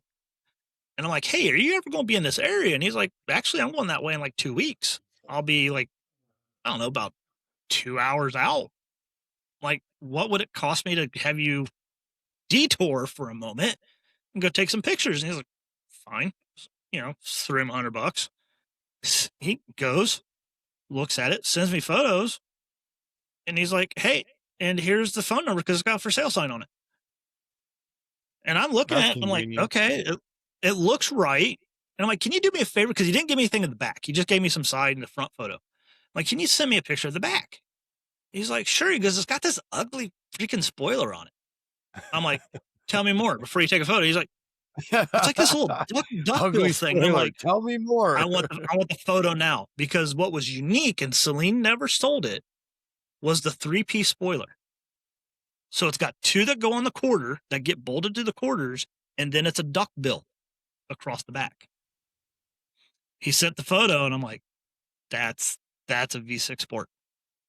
So he's like, well, here's the phone number. And I called the guy, and he's like, yeah, I want $3,500 for it. And I'm like, does it run? He's like, no. I'm like, I'm not spending $3,500 on a car, V6 car that may or may not be what I want. But he validated it was a 95. I'm like, I shot him a low ball offer like everybody does. Nope. I'm like, okay. So I kept this up for like 18 months. Really? Because he wouldn't come down at all, a penny. Like I could not. Just to reiterate, like where we're at in the fucking realm of existence here, 2 years of your program scouring Google Earth. Yep. Find the car that's got a 66% chance of being the one that you're looking for, which fucking blows my mind. Then you start firing stink bids at this guy. Yep. And so 18 months later, I call him in the middle of August. I'm like, hey, that's a fucking. I'm going to come up a little bit right there, brother. I'm like, here's my final offer for this car, but I really want it. And he's like, my AC just went out. If you can have somebody here in 4 hours, it's yours for that price. So I'm like, I'll give you a call back in an hour. And the guy that helped me do the 97 Celine that I'm restoring, he's in Tennessee. He's in Sweetwater. So he's east of you. Yeah. I'm like, and he knew I've been looking for this car. He knew I've been looking for it. And I'm like, hey, the guy accepted my offer, and he's like, hold on a minute. And all of a sudden it switched to Bluetooth. He goes, what's the address? I'm like, text it to him. He's like, I'm on my way. I'm like, what are you doing? He goes, I was picking up another car, but fuck that. I'm going for that. And he turned around and went straight for it. And he was there in 2 hours, 2.5 hours. Loaded it up. He's like, took it to the gas station down the street, got underneath of it because I told him what to look for because I knew the specifics. And he's like, everything checks out. We validated the VIN, called Celine. They're like, sorry, we won't validate those unless you have a way to prove that it was one of ours because they're not documented cars. Okay. Called up to Ohio to our buddies at the dealership. I'm like, what's the chances of you having paperwork back to 95? And he's like, good, it's in storage. I'm like, okay. So called another friend of mine up from high school. I'm like, you want to make some quick money? He's like, sure. They took him down to storage unit. He went through the paperwork, found the paperwork, still had the original Monterey sticker for it because they kept a copy of it because that's what they did for all their Celines when they sold them. Had the original bill of sale when they sold it. Just called up Celine. I'm like, hey, I need a LOA, letter of authenticity. Sent them everything over, and they're like, you got it. A couple days later, came in the mail. No son of a shit. bitch. And there's still parts of this story that I know, but it's even for me, it's nice to hear that front to back version of the story. That's some wild fucking shit. I That mean, is the stars staggering. aligned in the perfect fucking possible I way. am Like Gary outlined, man, 2 years looking, 18 months negotiating. Then you happen to get a hold of the dealership that says, oh, yeah, we got that shit. You know what I mean? All the paperwork you were looking for. Hey, Celine, I got the shit you need. Like that to me is just, that is literally the perfect fucking storm for I'm very everything to come patient, together. So it's and not I like like you're not missing one piece of it. You know what I mean? Like, it's not like you found the Yeah. car and you've got the paperwork from the dealership and then Celine just says, no, kick rocks. Like even Celine was like, oh shit. Yeah, bro, we see what you got here and we're going to drop that letter. I mean, you literally checked every and all box yep. along the way, man. I mean, I'd say you're very fortunate, for So that, to create the story in that car. what was really awesome of them too is when I called, I'm like, hey, and just as an FYI, here's the serial number on the frame for the car number that it was going to be. And they kind of were going back and forth, like, because they don't really announce that they stamp the S351s on the frame, where the rear end is. And they actually sent me the build list of what it was supposed to be. They had that still. Cool. So it was supposed to be an S351 with a supercharger, almost a fully loaded, almost every option, carbon packaged car. It was like, man, it'd been awesome. And what did happen to some of the early 94s is there was an option to send it back to be converted to an S351. Some did get that done. And no shit. part of me had That's originally wild. thought about, I have an S351 engine. So this probably kills some people. I am a Celine enthusiast. I know people hate on them. That's okay. I get it. But I do have an engine. I have the correct engine. So I have a 3550 transmission. So it'd be the correct air. I thought about, and I actually have an original 94, 95 body kit from that era, because there was changes throughout the years. I did originally consider doing the upgrade because I have everything that car would need to be. Like I have the 2-point chassis brace. I'm pointing over there. You can't see, but I got 4 of them. I have every piece to do it. I just can't do it because it's the only V6 they made in 95. Brother, for I whatever get my that, though. opinion's worth, man, again, opinions are like assholes, but I'm going to tell you, man, you got a one of one, keep it a one of one. You know what I And mean? I Like am. if you put the, the bigger motor and bigger drivetrain in it, you're basically, you're trying to be something the car was never meant to be. And I think the value, and I don't even Agree. just mean like a monetary value, but I mean the overall value of that car is exactly how it was meant to be. Uh, You know what I mean? yeah. There's Yeah. I'm sure that you could take that same drivetrain and find another car that's suitable for it, but the I way you have. describe it of one, man, like shoot, I'd want to keep that one of one best I could. You know what I mean? And without even if it's only a V6 or it's slower or whatever the case may be, say whatever you want to say, but you're doing it the way that it was meant to be done by the way that car It's was built. it's the only car I've ever owned that the day I announced that I owned it, because I wouldn't say anything to anybody I did not trust on its location, because the Celine community is small, but they are jackals. Like as soon as you announce where there's a car at, they will steal it under you and tell you to your face that they didn't do it while they're driving it. Like that's how bad they are. So it was a secret that I knew where it was for a long time, and it was hard to keep that a secret. Glad I have it, but the day I announced I had it, like officially was secured away where no one knew where it was. I announced that we had some pictures taken of it. I announced that the offers just rolled in the condition that it was in. It was in rough shape because it was sitting under a tree for years in mud. Wow.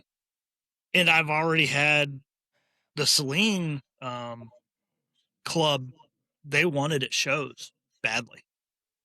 I bet. Shit. And it's just Yeah, I like, can well, you guys just got understand to wait why. because I'll be rebuilding it. It's going to take probably 4 or 5 years to do it properly. But I said eventually, sure. I'm not a car show guy. It'll be one of my first ones in 20 years, but I will eventually let it see the light of day and let people actually get to experience it.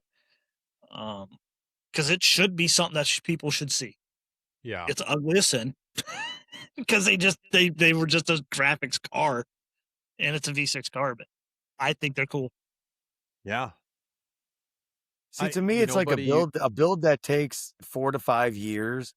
You know, my brain sees it a couple different ways, right? Like if you're rebuilding something to an all original, you know, back to the way it was meant to be, that 4 to 5 year timeline isn't really worth a fuck. You know what I mean? As far as the value of it, right? It could take 6 years, 7, Yeah. 10 years. Now, if I took this same car that's over my shoulder, take my car, and you know, I want to put a shit ton of money into upgrades or whatever, top of the line parts, and I spend 4 to 5 years doing it, by the time I get done, all the fucking parts are going to be outdated damn near in the realm Yeah. of a new modified vehicle. Whereas something you're building, you can actually take that time to make sure that every wire is perfect, because the timeline's not going to slow anything down. You know, I've seen a lot of guys where they'll try and, you know, put the hurry up on the build because they don't want, by the time the build's done, all the parts they got, there's already new shit out. You know what I mean? You spend this big money and you want it to be that big money at that time. So you fly through the process, you know, and maybe that means you're cutting corners. The idea of a car like this is something that you can truly take as long as the process needs, and it's worth it from beginning to end. You know what I mean? Like 100% worth it for what it is, you know?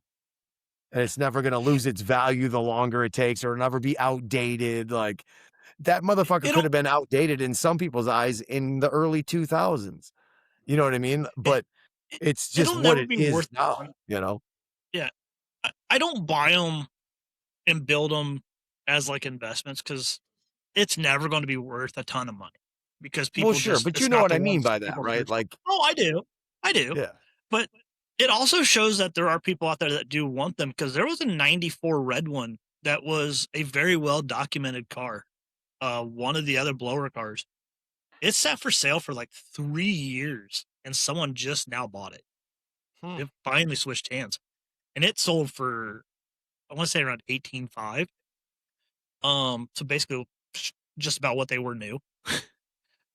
And you know, I don't buy them to rebuild them and turn around and sell them. I'm their forever home. Yeah. I've only sold 2 cars in my life. You know, I've kept funny all enough of them. on that statement too, that reminds me, circling back to a previous, Gary, that was part of the reason as to why I asked you about, would you take your green car on a drag and drive? Because funny enough, and this is something I actually just thought about too, and let us all think about this out loud. Each car that's in the background, to those of you that are watching this on YouTube, if you think about this, right? That green car, Gary, behind you is a car that I would imagine that you're never going to sell. That car is 100%. going to get handed down to family members. That car will be titled to you. You know what? Look at you go, Danny. That car is going to be titled to you. You know, when you die. This car right here, I'll never sell it. And like as Danny mentioned, the car over his shoulder, the previous car, because he's been fly enough to change that, but the previous car over his shoulder is a car that he would never sell. And that was something that I kind of knew. You know what I mean? Prior to asking you that question, you know, so when Danny made that statement of, I'm not buying, these are this is their forever home. Same thing about my black car, same thing about your green car. And that's what pegged me to ask you that question, knowing that that's your baby, that's your pride and joy, as to as many memories as you kind of insinuated, you know, with the fingerprints on you're building those memories with that car. And it was like your example of, man, you got the yellow one behind you, but it's like, would it be the same with that yellow car? And again, the only reason I ask is because Danny brought it up and kind of put emphasis on the point that he's not going to sell this car. And circling back, that's the only reason why I asked you that question. Yeah. No, By the I way, like the Danny, question, nice buddy. little trick play on that background. See, I like that. That's fly. That's fly. I love the question, dude, because I mean it's very, very valid. It's one of those things, you know, like as you were rambling through that, like what came to mind was actually, and Danny, because I know you have mentioned a few times, like you don't really do the social media thing. So this guy might not, you might not know who he is, but a friend of ours, Brother Tom is his nickname. He just finished his car all up. Beautiful car, right? Blue GT, built to the spec that he's always dreamed this car to be. And it is, he, as much as he built it to get out and enjoy and, take mama for dinner and whatever else, he also built it with a bit of a purpose. He wanted to go fast in a straight line. And this thing is more than capable of doing all that. And that car, in my opinion, I'm kind of putting words in his mouth here, but that car will probably never leave Brother Tom's judo grip. You know what I mean? It's fucking I'd his say that's a forever. safe assumption. Yeah, yeah. And but at the same time, with I guess the intention of what that car was built to be, I could see him going like, yeah, you know what? I could warm up to the idea of doing a drag and drive or doing one of these like um race intended events where this car was never built to be that. Yeah.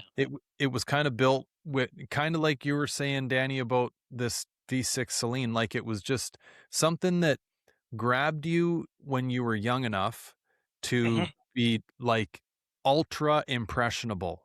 Like, and this car was that car. I've told the story on here a hundred times, but a gal that used to cut my hair in this small town of 2,500 people bought this car brand new.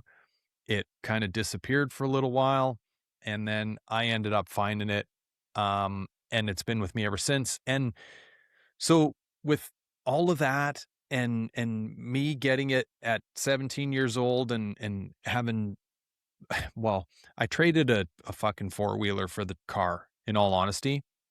So it gives you a sense of like how many dollars and cents I had jingling around in my pants at the time, just enough to afford a fucking magazine. And then I had this shitty old four-wheeler, right?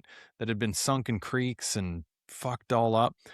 And anyway, um, I, all I had at the time was just hopes, ambitions, and nothing that could afford anything to make the car what it is. And now at 45 years old, it's exactly what I imagined it to be, but it was never at a time was there a point where I was like, yeah, you know what? Like, I'd really like to take it from here to here to here to here to here and throw slicks in the trunk and race it at all those events. It just wasn't part of that imaginary idea. So I know it sounds like a bit of a cop-out, Jay, but it was just never really in the cards for that car. You know Like I what's say, it's interesting though more is of like this will make me we won't dig too further on the topic today. However, I will be Yeah. picking your brain further about this. No doubt. Okay. That'll be a topic for next conversation, because I'm curious. Mhm. I'm very curious. I want to pick your brain more about it, but we'll end up way off topic if we go on that route. So we'll save that for another conversation. But it Okay. was one of those things that, like I said, Danny brought up that comment of, it's like, he's not going to sell that car. And that's, it kind of circled him to it. Like, it's almost like one of those holy shit moments. Like these cars, like that are all in the background to those of everybody that's watching it on YouTube as cars that we're never going to sell. How often can you Right. actually like say that? Like I know of a small handful of people, that I know definitively they will never sell their cars. And it's not the obvious ones, you know what I mean, in the community. You know what I mean? It is a And small that's where group, I think to your point, Jay. yeah, it's a small group. It's a very small Yeah. group of people that, and I've said it before, and I made the example, if a Brinks truck backs down my driveway with all bags full of cash, I'm not selling this thing. Not saying that I'm in that's the what same it's boat. worth, but it's what it's worth to me. You know what I mean? And again, me just sitting over here kind of observing everything that I'm soaking in. When Danny said that, man, it was like, holy shit, dude. Like these are three guys that are never parting ways with these cars under no circumstances. Well, It's just Yeah. not they're memories. They're time capsules. Well, Yeah. Danny, before you say that, buddy, let me, because I'm really interested in hearing the way that you want to explain what Jay just did. And like, I'll just give you my quick little elevator pitch. and all my buddies give me shit for this, and they think I'm full of shit for saying it. But I'm in the exact same boat as Jay. I'm like, I don't care how many, and I know this is going to sound ridiculous, how many millions of dollars you throw at me, that car is not going anywhere. 100% agree. And I know that sounds like Conor McGregor swagger, fucking, big swinging dick shit. I am so far away from that. It's not even funny. I was talking to the wife before the pod at how the fuck we're going to pay rent this month. Okay. So like, it's not because I can't use the money. I swear to you, that's how much that car means to me. And it sounds to me like the three of us on the pod understand where I'm coming from. I know not everybody does, but Danny, it's your turn, buddy. You put your spin on that. Well, my spin on it was no different, really. It's just they're time capsules of memories, for one. Like, you've been through probably how many iterations on that car alone? Oh, totally. Yeah, like my green one, everything from a SVO motor to a big block 460. We call it the test mule. We test everything in it, and Yeah. they're fun memories. And I don't, I bought that car. The dealer was a dick, because I got there and it was $2,000 or $3,000 more than what it was on the website. So I made the comment, I'll just go back to the local library and buy it online, save myself the money. And they're like, no. Me and my dad got in the car and left. And they chased us down. They're like, we'll give it to you for what it is online. I'm like, for the hassle and another $500 off. Fine. And, Nice. and the car's mint in the inside, except for one little thing, is because these still, and kids today don't understand it. It still had the cigarette lighter in it, right? Push it Right. down. So someone smoked in it at one point. There's a cigarette hole in the passenger seat. Small one. I have 60 yards of that material. I bought the last remaining a bit of it when I found it. I could fix it. I could repair it. But it's like, I leave it there because it's a talking piece. Like, It's part of the car. It's part of the car. I can't fix it. All my cars are that way. They're part of the family. I love that, dude. Love that. They tell their stories, man. I actually sold one for what I paid for it almost 3 years ago now. I bought a 96 S281 for the Maximum Motorsport K member. It's the only reason why I bought it. It was a shell. It was a roller, and it was during COVID, and I needed it for my 97 I was doing. So I'm like, I'll just throw the 96 in the storage someplace. I have an S351 stuff for it. Maybe I'll convert it. I'll do something with it. I really didn't want another S281, but I needed a K member. Maximum Motorsports was telling me it was going to be 6 to 8 months. I can go pick this car up for like $4,000. It had an IRS in it and a bunch of other goodies, so I knew I could part it out and make it a roller again for cheap. And one of the guys in the Celine group was building a 96, and he was so proud. I sent him some parts to get it all put together, and the fuel line came off on the initial drive, and it burnt to the ground. Ooh. And I called him up. I'm like, I know you guys are going through a headache right now, but I have the next serial number car ahead of that. Theirs was a convertible. This was a coupe. And he's like, really? I'm like, you guys can have it if you'll get it transported and pay, I think I sold it to him for like $2,500. I'm like, but you can have it. And that was probably the first car I sold in the last 10 years. Very cool, buddy. I'm like, there's no way I'm going to let a father-son project that just burnt. They had such a great time with it. I'm like, here. And I think they had a transporter here within a couple weeks. I bet. But, Kay, over your shoulder. sir. This is the V6 car. What? This is the Fresh V6 out of the mud?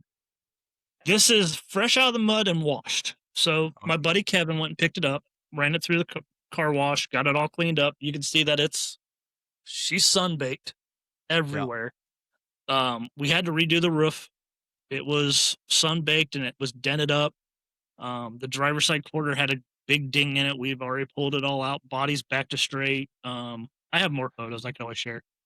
When you said redid the roof, like cut it off or just had to Metalwork. buff it We up? always just do metalwork. We toyed around with the idea because me and him make carbon parts. We Okay. toyed around with making a carbon roof and putting a carbon fiber roof on it.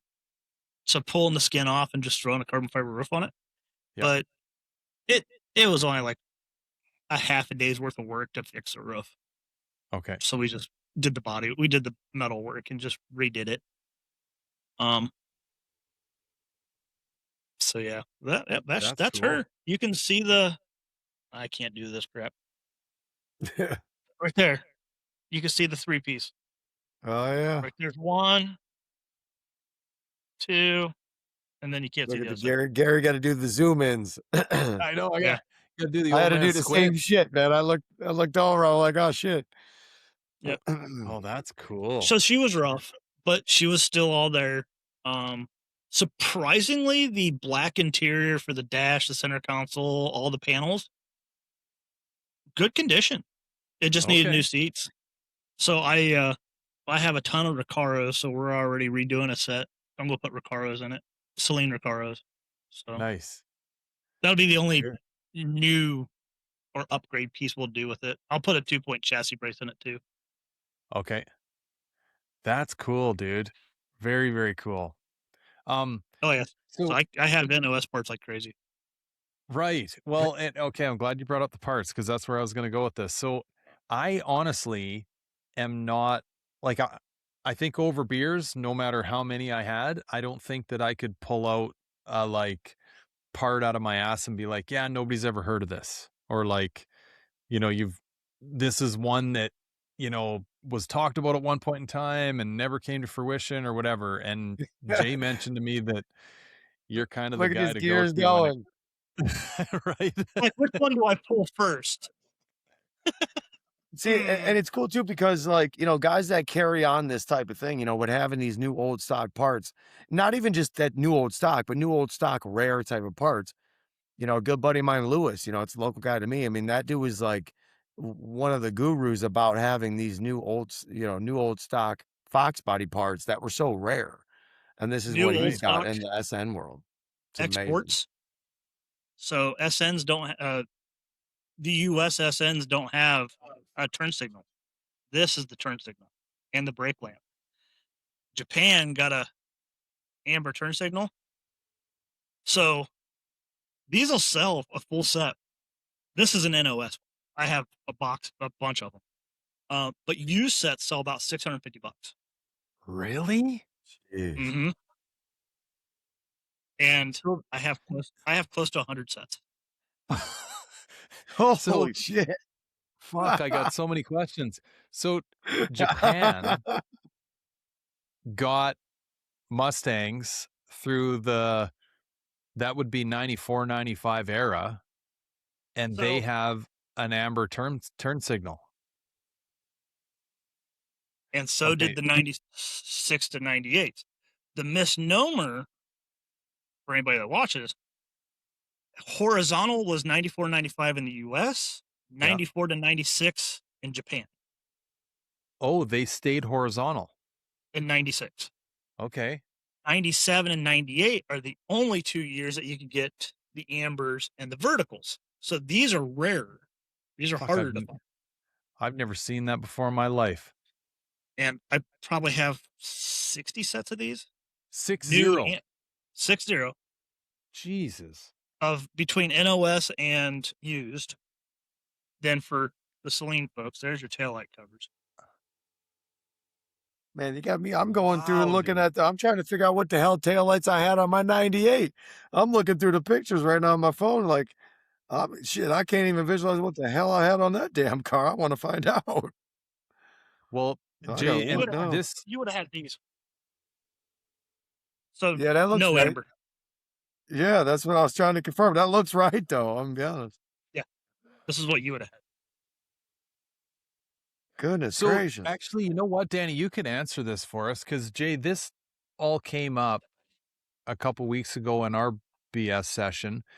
when we were like, okay, 94, 95 was horizontal taillights, and Yep. forgive me, Danny, because I'm just You're okay. going off basic North American intel here, but horizontal taillights, and then kind of the ribbed, non-clear headlights and marker light, right? No. So the headlight markers, Like over your are not shoulder. yeah. So like those are not clear. Right. They're They're just the red. rib style. Yeah. So if you want clear, He's been going back to the fucking parts barn. like these are Cobra headlights. Right. These were only available on the Cobra, and they're only made by Sylvania.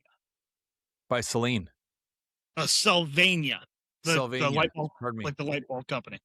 Right. All right. To those listening on So- Spotify, this is where you should chime into the YouTube to be able to see what he's showing. Food for thought. Now, Yeah, well, we get you video should on recognize Spotify these. too. Oh, no shit. Okay, good. Then never mind. What are those? Those are ECU terminals. So you know how if you ever break a terminal inside your ECU connector? Yep. Oh, gotcha. Okay, now that you're holding them sideways, yeah. Those are the little round guys. Everybody thinks these are discontinued. They're not. There's people on eBay selling like 5 of these for $20. That's what I paid for this roll of 200. I didn't know that, dude, because like actually the one that I'm still operating off of, like Kenworth. They're used in trucks, used in semis. Oh, I didn't know that either. Because yeah, the I'm ones telling that you, man. I've got in my junk drawer came out of like a 95 Ford F-150. Like I just cut the plug off it and took the whole plug and everything, and just fish them out anytime I need one. Swing pedal covers. Holy shit. Oh yeah, like it's. Jeez.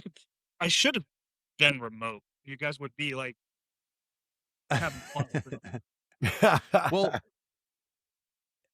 I'm still genuinely curious here, Jay, because like we were thinking, right, that 94, 95 was, for all intents and purposes, like aero style headlights and taillights, like ribbed and non-clear. Mhm. And then was it in 96 they went to, well, rear tails were now vertical in the 3-bar style, and they were more of that clear non-ribbed. Nope, headlights stayed the same. It didn't change. So the headlights were still ribbed. Yep, I had probably close to 20 sets of new in box from Ford. Okay. So So- did they ever go to a clear headlight, Danny? Only the Cobra. No shit. See, that's interesting. Yeah, I would have never. That's like a fun little fact. I would have never even known. I mean, I know some of the It is. aftermarket ones obviously have the clear, but Right. So Holy shit. In the box, not even cracked. door handles. see, I Yeah. love seeing that shit, man. Those Like old 3 or Ford 4 boxes. 3 or 4 sets in every color, even the purple. Oh, the Mystic. Yep. Wow. Oh, you got some Mystic door mystic shit, man. handles. There's a couple of them New York boys that'll probably be wanting to gobble that shit up, man, at the first opportunity. So That's- then that's the cluster out of the V6. Oh, cool. That The is actual crazy. one. This is it. Yep. And they only made like confirmed, not confirmed, but from what I've found out from everybody that's got them, only like less than 10 got the actual cluster. Wow. So, and you know it's a V6 one because it redlines at 4,800. Oh, shit. Funny. And but then we'll give a hint away of what else I have sitting in storage. There's the 200 S351 cluster. Cool. Oh, damn. Oh yeah, I have. See, this is one of those parts hauls that you hear guys like in the Detroit area talking about, where they're like, yeah, we don't know who the guy was. He just, came on some whatever health issues, and now his kids are just selling this shit off. I hate hearing those I know, stories. right? Yeah, so like over there, I mean, we can go through all that all night long. Like, this was still one of my favorite finds. He comes back. See, I'm telling you, it's like quickly the in, parts that he's quickly got out. there. It's a podcast in and of itself, man. The old tune-up kits that Motorcraft used to sell in can. Oh, that is fucking cool. So this one is for an AMC. 66 to 74 for the 290, 304, 343, 360, 390, 401. It's got your spark plugs, your distributor, rotor button, your points, and a handful of other little parts. This is your full tune-up kit. In a can. Never That's opened. crazy how they did shit then, man. I have a bunch of these. Where'd you find that shit, Danny? This I found at a garage sale. And the guy had like Cool. 10 of them. So That is so awesome. Holy man, you know, when you really boil it, and I know this is information that like makes dipshits like us just fucking go from 6 to midnight, but like, you know, to a gal listening, right? She's like, what are you guys on about? Like cans of spark plugs? Who gives a shit? But so I don't know, man. This stuff just makes me like get goosebumps. so like It's one of those things where it's a cool factor, but it also shows on what, you know, how different of a time it is now compared to what it was. You know, you buy a car, here's a can, your shit, you know, you need to get your shit running right here. Everything you need is in this fucking can. To me, that shows a simpler time. That's why I like shit like that. You know what I mean? It just, it kind of, it's not just a can of shit, but it shows a timeline as to what it used to be, you know what I mean, in the car world in the previous days. You know what I mean? Like shit like that's just cool to me. I'm a big fan of that. So, so like the 97 I did and like this 95, it'll be 100% restored with NOS parts. So like the 97, every glass in it is brand new and it's not Carlite. It's still got the Ford glass, rear window, door glass, quarter glass. Like luckily, because I helped the local Ford dealership out here for OBD1 testing, they will give me employee pricing.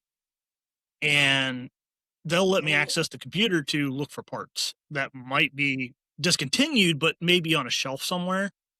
So like I bought up every quarter glass, every door glass, rear window, windshields, the trim, door panels, headlights, and when they're discontinued, you can call those places and they'll sell them to you for like 75 to 80% off because they just want it out of there. Right. You just gotta be willing to ask. So that's how I have all this stuff. Like all my headlights and quarter glasses that I got for 94 to 98, I don't think I spent $200 on them. And I got a ton of them. Holy shit. See, because they this is just the want to cool get shit, out of man. it. It's like, you're reminding me of my buddy Lewis. You know, he's my buddy that's from around here. He's, you know, the guy that was into the new old stock shit for Foxbodies. And it was much of the same when the generations start to pass. These dealerships can't hold on to these parts anymore. What do they do with them? He was active enough to where he gets on the phone with these dealerships saying, hey, man, do you guys have any parts laying around? That's how he was able to find all these new old stock parts. And it's cool to see, and in Lewis's case, and also Danny's here as well, that you're buying these parts, you know what I mean, because you like them before the general public likes them. Damn, that's a big ass caliper. You know, and the fact that you're buying them before the general public likes them and holding on is fantastic. Yeah. So these are the Celine 4-pot, 4-piston calipers from Alcon. These are getting really hard to find. I have only 3 sets. Sets today sell just the calipers. Nope. As you notice, you have to have a special bracket to mount them. Just these are selling between $2,000 and $3,000 now. Wow. Holy shit. Rotors are $600 a side. You have to have them made. Damn. So, that's why Celine's kind of suck. 'Cause when you want parts, you're going Deep. you're going deep. I ended up having a bunch of sets made just so I had them because I'm going to throw a set of these on the V6 Okay. Is that what they would have came on, Danny? S351, and it was an upgrade. S351s came with single piston GT calipers, unless you pay for the upgrade. Do you know how much the upgrade was worth at the time? I have the magazine. I have the dealer option paperwork. It ranged anywhere between $2,000 and $4,000, depending on the year. Yeah, those are proper brakes. That's a Then there was an big-ass option where you caliper. can get 13-inch in the back too, but that Oh, one wow. didn't sell very well. Yeah, so I don't know. I mean, I could go through all my parts and everything. It's just a bloody nightmare. I probably have 15 sets of wheels of Celine See, now wheels from this 94 to Gary, 98. this Gary would get the gears going. Now, if you're And when ever I going to say do a sets, podcast episode, it's good, Jay. huh? Go Gary, if ahead. you're You ever going cut to out. do an episode that's based solely on the SN95, I mean, you got some material here, you know what I mean? Just on an SN95, because I mean, let's face it, man. I mean, these cars might be slowly starting to fade off, just the fuzz, and you got the new kid coming onto the block being the SN95, you know what I mean? Yeah. So like for me, it took a while to collect up the wheels.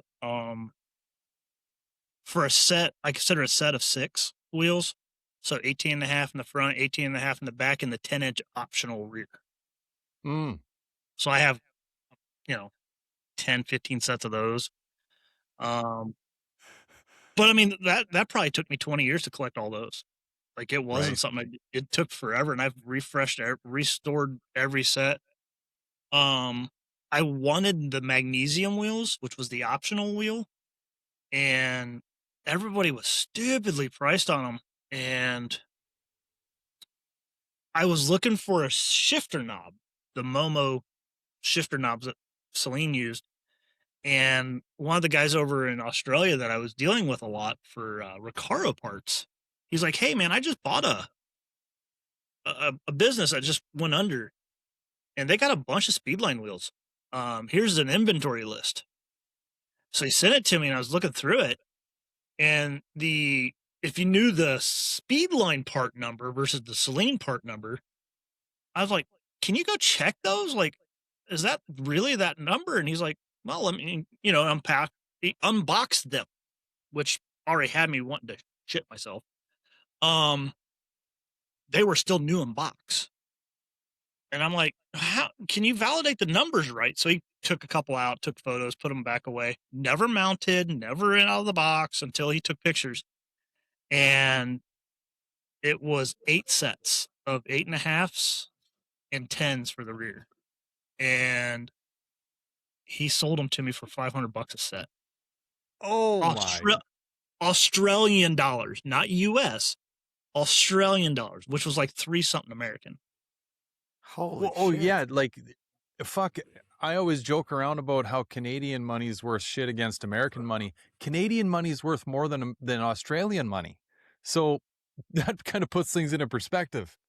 So, and Shit. he's like, "How many you want?" I want them all. He's like, "You're going to need a container." I'm like, "Throw some Recaro seats in." You probably paid more in shipping than you did for the wheels. I did. The container was, I want to say we paid 42 for the container and another like 38-ish, $4,000 for the shipping. So we had close to like $8 to $8,500 in container because we had to buy a container and shipping, and insurance and the customs and all of that. And I didn't have that much even into the wheels. Holy shit. Yes. So, Danny, I know this. You're going to struggle with this question. Probably not. Well, no, I based on the guy that I've appreciated over the last few hours, I think you will. But I'm going to ask it anyway. What do you figure you got on the shelves in parts, money-wise? if it was all gone to the right person. Now I'm talking like, you know, Bo Jackson rookie card. Okay. So like this is worth whatever it's worth to that individual that needs that card. That's the type of buyer I'm talking to take all that shit out of your house, lock, stock, and barrel. Actually, that's a bad way of putting it because when you No, buy so things I know in where you're bulk, going. I yeah, I when can you tell buy you what I things have. in bulk, there's usually a discount. I don't want the discount price. What do you I can think tell you. I can tell you what I have it that insured price for. is? I have it insured for 1.2 Right. True. because I have, and I don't have anywhere near that into it. I Yeah. I know what I have into it. It's less than 70K Yeah. into everything over 20 plus years. Um, I have NOS dashes, NOS airbags, Jesus. carpet, hoods, fenders, floor pans, bumpers. Yeah, probably a mil. Fuck me running. And I don't sell. Like I I mean, just where do you every even now and then keep I all will. this Like shit? if someone storage, I have a lot of it in storage. Yeah. Like when my dad's just as bad. Like he loves AMC stuff, and like they finally opened up that one AMC dealership in North Carolina or South Carolina that was closed since like '74. Like it went belly up, and they gated it up, and the cars were still on the lot Mm. that were never sold. Dad went and bought a bunch of stuff from there. Um, I won't overbuy for things. Like if I'll call a dealership up, like I wanted some quarter glass, and I'm like, I know they're discontinued. You know, this is what they listed for. I know this is what the lowest amount you can go. How about we throw an extra $50 on it for your time to get it out of there? And if they say no, I just hang up. Right. Moving on. Yep. I won't waste the time on it because I know what their bottom dollars that they can accept is only because I have that information from Ford. Yeah. And all of it has come from Ford dealerships for the most part. That's so wild. That's crazy. Oh, it is. But that's man. how we started MF Customs is we sold taillights. I didn't know Oh. people wanted them. I liked them because they had the amber in. And I Yeah. was just getting them for dirt cheap. I was getting them for like $50 a set, if that. Well, and okay, that's the thing that, I mean, just goes to show you how deep my knowledge runs on these. Like, it's those, what is it, the 0304 Terminator ones with the little orange section in That's them, right? that's about 99. That's 99 and 01. Oh, right, but it's the well, what the hell? 99 and 0. So 9901 had the amber turn signals. 0304 Cobras had the folding mirrors. Okay, but everybody wants the 9901 tails, Taillights. right? Okay, that's about as extreme as my knowledge of the SN and New Edge cars went. Going like, yeah, I think that's probably where it stops too. Fucking like, this is just pure ignorance speaking right now, right? I Yeah. had no idea those cars went to Japan and needed amber. See, because I actually remember getting in shit as a kid because, well, the rules and regs that we had to operate under in Canada have always been way stricter than anywhere else. I mean, from tinted windows to like clear marker lights to all this stuff, right? Sure. It didn't even matter if you had an orange bulb. They needed the orange reflector. It was all this DOT bullshit. At least that's what the cops in the small town crammed down our throats. So, and my, I guess, outside of the box thinking was always like, well, I know that it's different in other places. And because I was in such a small town, the only place I could really look to was like the United States. I'm like, well, if it's okay for them down there to have tinted windows, why the fuck can't we? Like, we're all the same human. Like, what the fuck is the difference? Right. And then it got into this whole like marker light thing. And in some countries, all you can have out back is red. You can't have any orange, or it's like you're going for inspection. But then you go to the fucking little island of Japan, right? Ichiban and fucking whatever else, and you get orange markers. Yep. Right. So the orange markers were for the turn signals, obviously. But the mirrors, they had folding mirrors. So like that's the other thing. So they had export fender flares, mirrors, taillights, a safety kit, and a couple other minor things. But the main things are the mirrors, taillights, and fender flares. But the folding mirrors were just so they could put them in the container. Oh, I see. Okay. That makes A sense. shipping deal. So, fuck, I could go on all night, boys. I know we're burning the midnight oil here, but okay, I got to bring this up. Now Go that for we're it. talking like overseas stuff, have you ever gotten into the Middle East shit? Mhm. Because like in the Foxbody world, and I don't claim to be an expert in any of this, but I know that leaded fuel in the UAE existed way longer than it did in North America. Yep. And for that reason, they sent these like Aero style cars over there with different computers, Yep. no O2 sensors, Correct. no cats. Correct. Um, Same with I the mean, Japanese cars. oh, really? They were open loop. No shit. Mhm.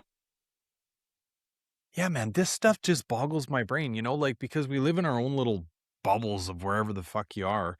And Now all people will this probably cool get on me, shit but exists. the 94, 95 V8 ones were the only ones that were that way, and it was only a handful. Once they went OBD2, they had O2s and they weren't open loop, but a handful of them were. Interesting. Phew. But 94, 95s were. The V8s.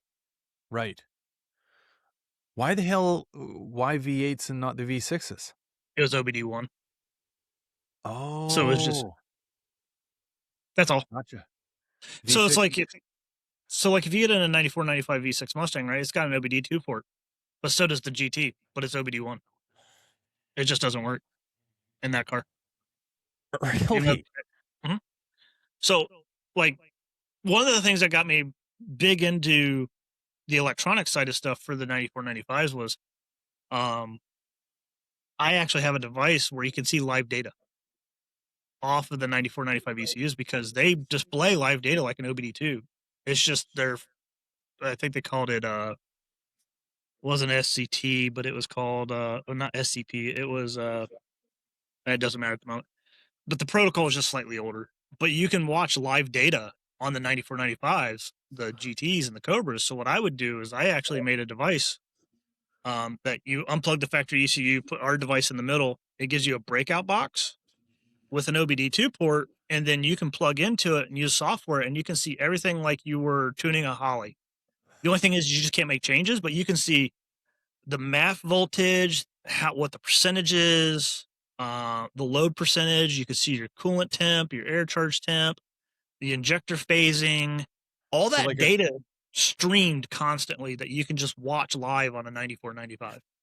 And I have devices for that. It's just something that I started making on the side because everybody's like, these things are so hard to troubleshoot. You have no way of getting codes. I'm like, if you just do this and you can control the fans, because you can send some commands and it'll react. You can turn the fans on, turn the fuel pump on, a bunch of other little things. But yeah, I'm actually starting to make those again. Donnie over Anderson Ford Motorsports has a Cobra, an SN95 Cobra, a 94 or 95. And I supplied him parts. As soon as he got it, it had one piece headlights on it for a Cobra. And I sent him a set of Cobra headlights and corners. I'm like, you can't have that junk on there. I just sent them to him. Like, here, fix that now. Like, you can't. No. right. I will not ship you MF Customs parts until those headlights are fixed. Like a couple days later, he had them swapped Get them out. together. Yeah. But and I'm going to send him one of those just so he has it, because when you know how to read the data and you have that data, troubleshooting any car is simple at that point because it tells you what's wrong. So it's in a roundabout way, much like the quarter horse, and being able to plug your laptop into it and data log and interesting. And it's a breakout box. So if you want to do a multimeter and check all your connections that go through the ECU, it's a breakout box too. Oh wow. So you can do all your back probing right there inside the car. So what's TPS? You can just back probe right there instead of going out to the TPS sensor. It's a multifunction box. It's Oh, God, basically a recreation I of the need to get one of Rotunda those. box that Ford used back in the day. Yeah, you got a customer on the podcast right now. I want to make Yeah, I one for need one of those, Foxes, but the man. problem is those ECUs don't display data. They Right. don't give out The live same data guy I unless you have mentioned, a Ford Lewis, he horse had on one them. of those OBD1 style boxes. You know what I mean? This big Mhm. briefcase looking thing that you plug into that shit. Yep. And it was like, I think it was basically like the replacement for the blinking lights and shit like that. You'd have to figure out for the It is. codes. Yeah, it was like some That's wild the box. I'm Rotunda like, oh box. shit. Yeah, I've seen that Yep, thing in that's the person. Ro- Gary, let me tell you, that thing is a fascinating piece of machinery. and now Yeah. the one I make is like 1.5 inches by 4 inches. Like it's a really tiny box. Oh yeah, this thing's like big old Yeah. briefcase type of shit. Yep. Briefcase. I shrunk it down. Wild, man. I still make Fucking stuff genius. for just the factory stuff. Like we're going to reproduce the engine harness. We're licensed to get connectors for Ford. So like I can get the well, Jay knows, I can get the TPS connectors. I can get the coolant temp and basically almost any connector that's still produced, we can get. Right. So we're going to be Shit's wild. reproducing the 94, 95 engine harnesses soon. Oh, that's awesome, man. I mean, that's, Oh, I mean, kind of, you can say it if you want. That's kind of what we did with mine. Yeah, yours was a refresh, but yeah. Yeah. I mean, some of your harness was brand new. Like your injector harness was new. We just Oh yeah. made it. Yeah, I mean, And I that's like how we kind of do part of the yours story. and how we do all the customers. So we get rid of the salt and pepper shakers if you haven't seen what we did to Jason's. And haven't. we put in DT connectors, 12-way. So we do a gray one and a black one. Keeping the salt and pepperish colors. But what we do is we 100 split it out. Is one of them is just injectors. Nothing else is on that. So if you want to crank the car over, you can just pop the injector harness off. They won't fire, and you can do testing without having to go through and do anything else. You can just disconnect it. And then the other one is all your sensors. Yeah, because they cross-thread all that shit between the two of them. Yep. We separate them into their own pieces. And what's nice about it, when we do it for customers like we did for Jay here, is let's say he decides to go to an EV6 injector. He can just call us up and say, hey, I'm switching over. We have his specs for all the links and everything. We can just build a brand new one and ship it to him. Oh, rather than doing Shit's- like those piggyback crossover fucking things. Mhm. Right. This shit is wild. Yeah, And it's crazy for me on my end to think that that's literally my stock harness. That he's Yeah. just gone through, you know, checked everything, got rid of shit, updated shit where we had talked about and things of that nature. You know what I mean? And I think the most important thing was, you know, testing every wire that's in that damn thing. So it's essentially like I've got a brand new harness. But I mean, it's just, you know, that type of shit for a guy like me, that's amazing, man. You know what I mean? Because if you Well, can, and not to plug our business into this, but you know, like what we did for Jason, you know, we don't get a lot of hate, but we get people that'll be like, why I want to go new wiring. Honestly, that Holly wiring isn't that great. Now, and we redo those Holly harnesses for Anderson. We do a bunch of them a month. Because they're not wired properly. The IAC's wired wrong. It's not a Ford harness. It's just basically an extended GM harness because you got to use GM sensors. So we swapped all Ford, fixed the IAC, and a bunch of other little things. We modify them, we go through them, and then we retest them and validate that they're good before we ship them back out. and see that to me, I think is the biggest part of at least my experience with it. It was, you're kind of like we were talking about earlier. Like, I'm too stupid. I'll jump into shit and thinking that I can do it before I even fucking think about it in its entirety, right? And again, Daniel back this too. Like, you know, I got this Holly kit, and it was a Ford harness, not a Foxbody harness, right? But I'm like, oh yeah, I got this, man. So I yank my entire harness out of the car. And obviously, I'm like, oh man, if I'm going to be getting into this stuff, like I need to contact Danny. This is his specialty, right?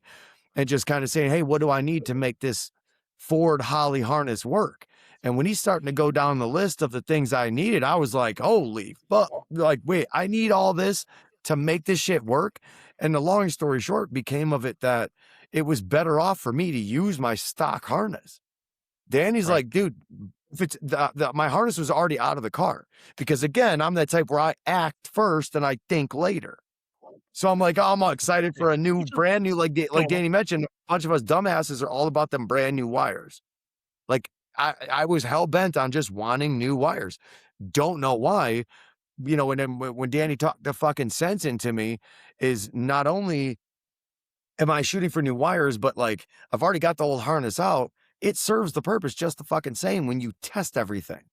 So he's like, dude, box me up that harness, mail it to me, and I'll go through that shit and we'll use that. I said, sounds good to me, because it, you know, for me, when I remove something, it's easier for me to install it because I have removed it. You know what I mean?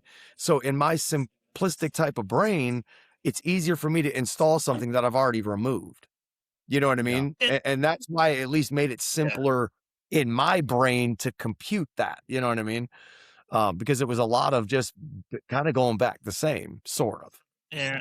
So like a lot of things, like we see a lot of people is like, I always got to get rid of that factory harness because it's 30 years old. That's true. I was They're one of older, them. but we also come back to, but you don't see anybody in their 68 Camaro still running factory wiring going, oh my God, am I going to be able to drive this down the road? It's still on factory. They don't care. They get it fired up and go. You get in your green card, you probably fire it up and go. You don't think twice about it. The only time those harnesses are bad is if a mouse got in there and had a field day, or some teenager got in there and spliced in a two-step and neon lights and a bunch of other stuff that they didn't know what they were doing, and it's just been cut up. Most of the stuff that's bad is injector clips break. We replace them with a modern one. Some of the clips break. Those are easily replaceable. We have them. But 9 times out of 10, the actual wires still ohm within spec. Right. And that's what we did with every harness that comes through is we ohm them out. We have a machine that we plug them into. We can ohm them out. It gives us the readings. And if there's a circuit that's reading out, we just replace it. But most of the time it's just the shielding's bad and some clips are broken.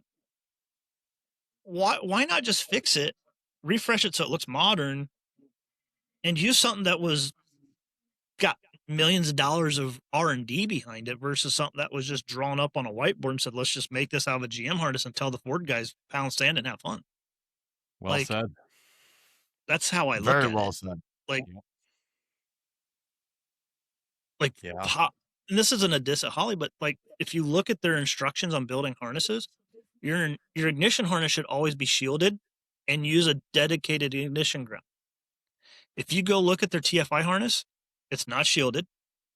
It does not use a dedicated ignition ground, which is a lot of people's problems with Holly with TFI because they have a miss. That's usually the cause of it. And then they just used a pigtail. Like they didn't even go out and source the connector and terminal. So it's using a terminal that doesn't make good contact. So you can actually go up to a lot of the cars. And I've done this at Ford Takeover once. Wasn't last year, it was the year before last. Someone had their car running and I knew it was on Holly because I could tell by the ignition harness. And I walked up and I'm like, do you mind? And they're like, no, go ahead. And I just barely touched the TFI connector and the car turned off because that's how loose those connections are on that module. Wow. So we went and sourced the correct terminals made by TE, which was who made them for Ford. We found a company that makes, they actually make the Ford TFI connector. It's from the original mold that's been kind of updated over the years. And the lock. So we have all the original parts and we just build them brand new.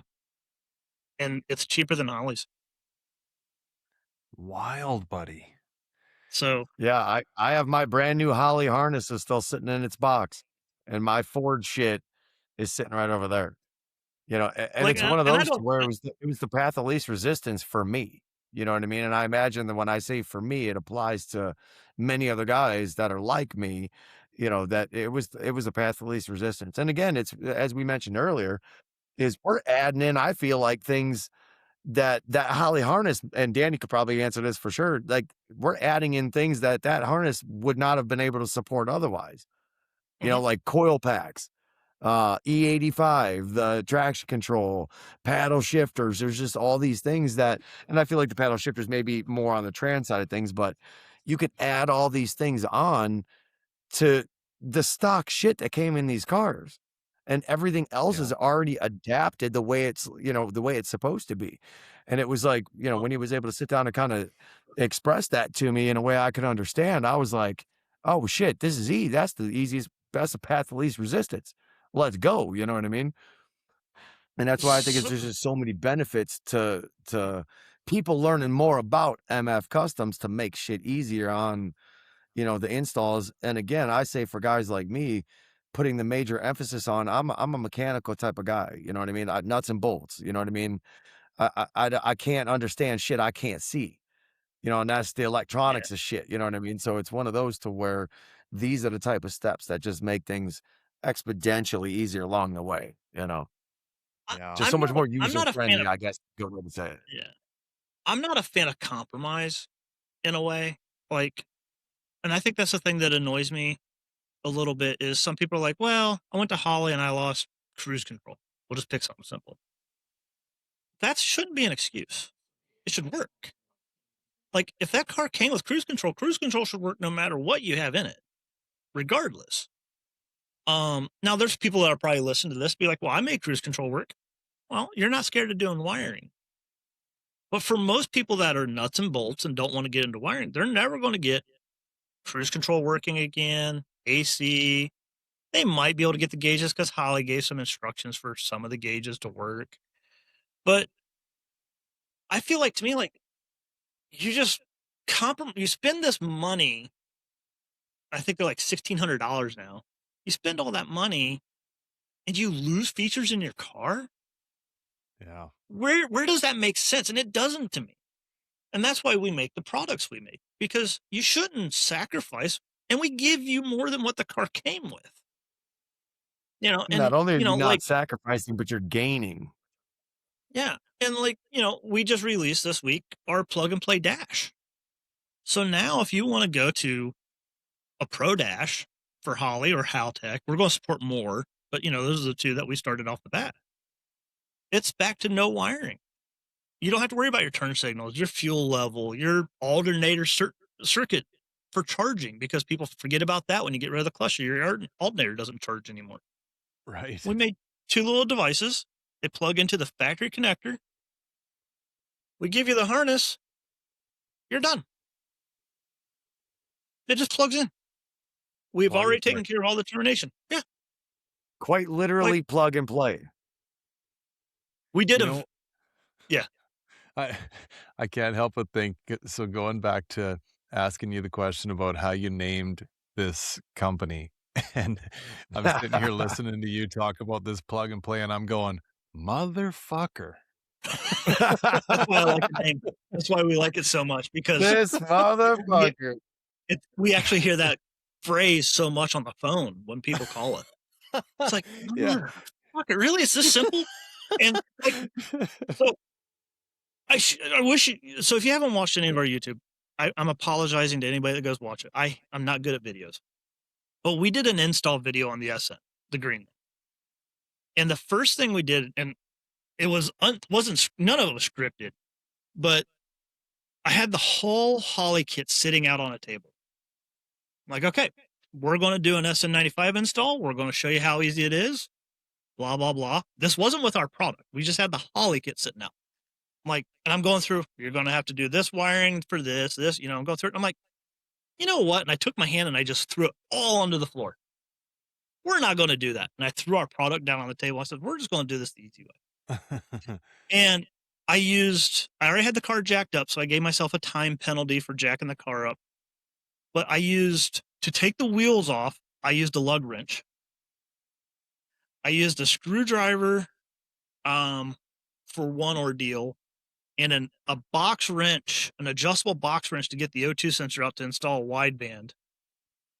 And we did the install in that video in like 42 minutes, start to finish to running. What people don't know in that video is 15 minutes of it. You don't see me because we speed up the time lapse, right?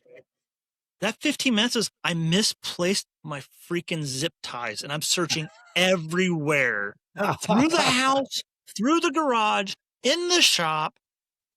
I'm running like my ass is on fire because I'm like, I thought this has already been like an hour into this video, like because time flies, right? Yeah. I'm like panicked, and Erica's just laughing because she can see the timer. I didn't want to see it. She had a timer that we could see the entire time, but she could. Finally find him, zip tie a couple things out of the way, fire the car up. Great video, right? And I'm like, okay. So she shows it to, it's 42 minutes and change. 15 minutes of that was zip tie hunting. I was like, so basically anybody who's never done any work on an SN can do it in 2 hours. Yeah. Most shops charge 12 to 16 hours of labor to do the install. We have 10 shops that have fully converted to using plug and play. One of them was anti using it, and we made them a deal that we could clear out their backlog of Holly installs in 2 weeks if they swapped. Set one bay up for install, and the other bay would be the dyno. So they got to do both. And they went and did the whole backlog in just under 10 days.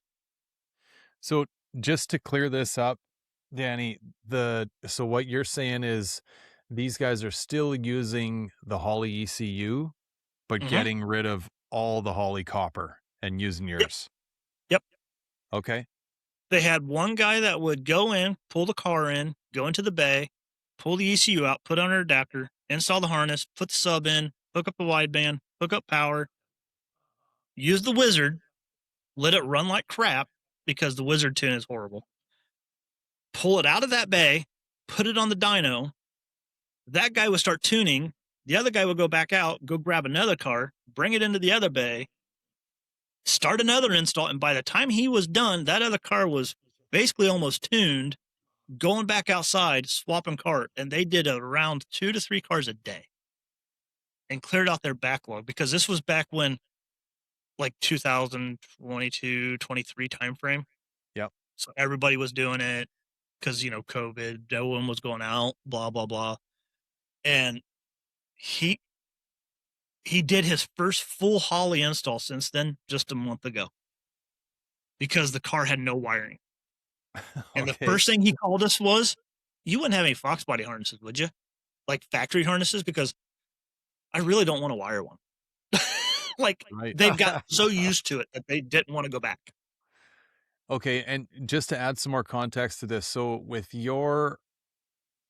so we'll just set the stage. I buy a full Holly system, $1,600 deep.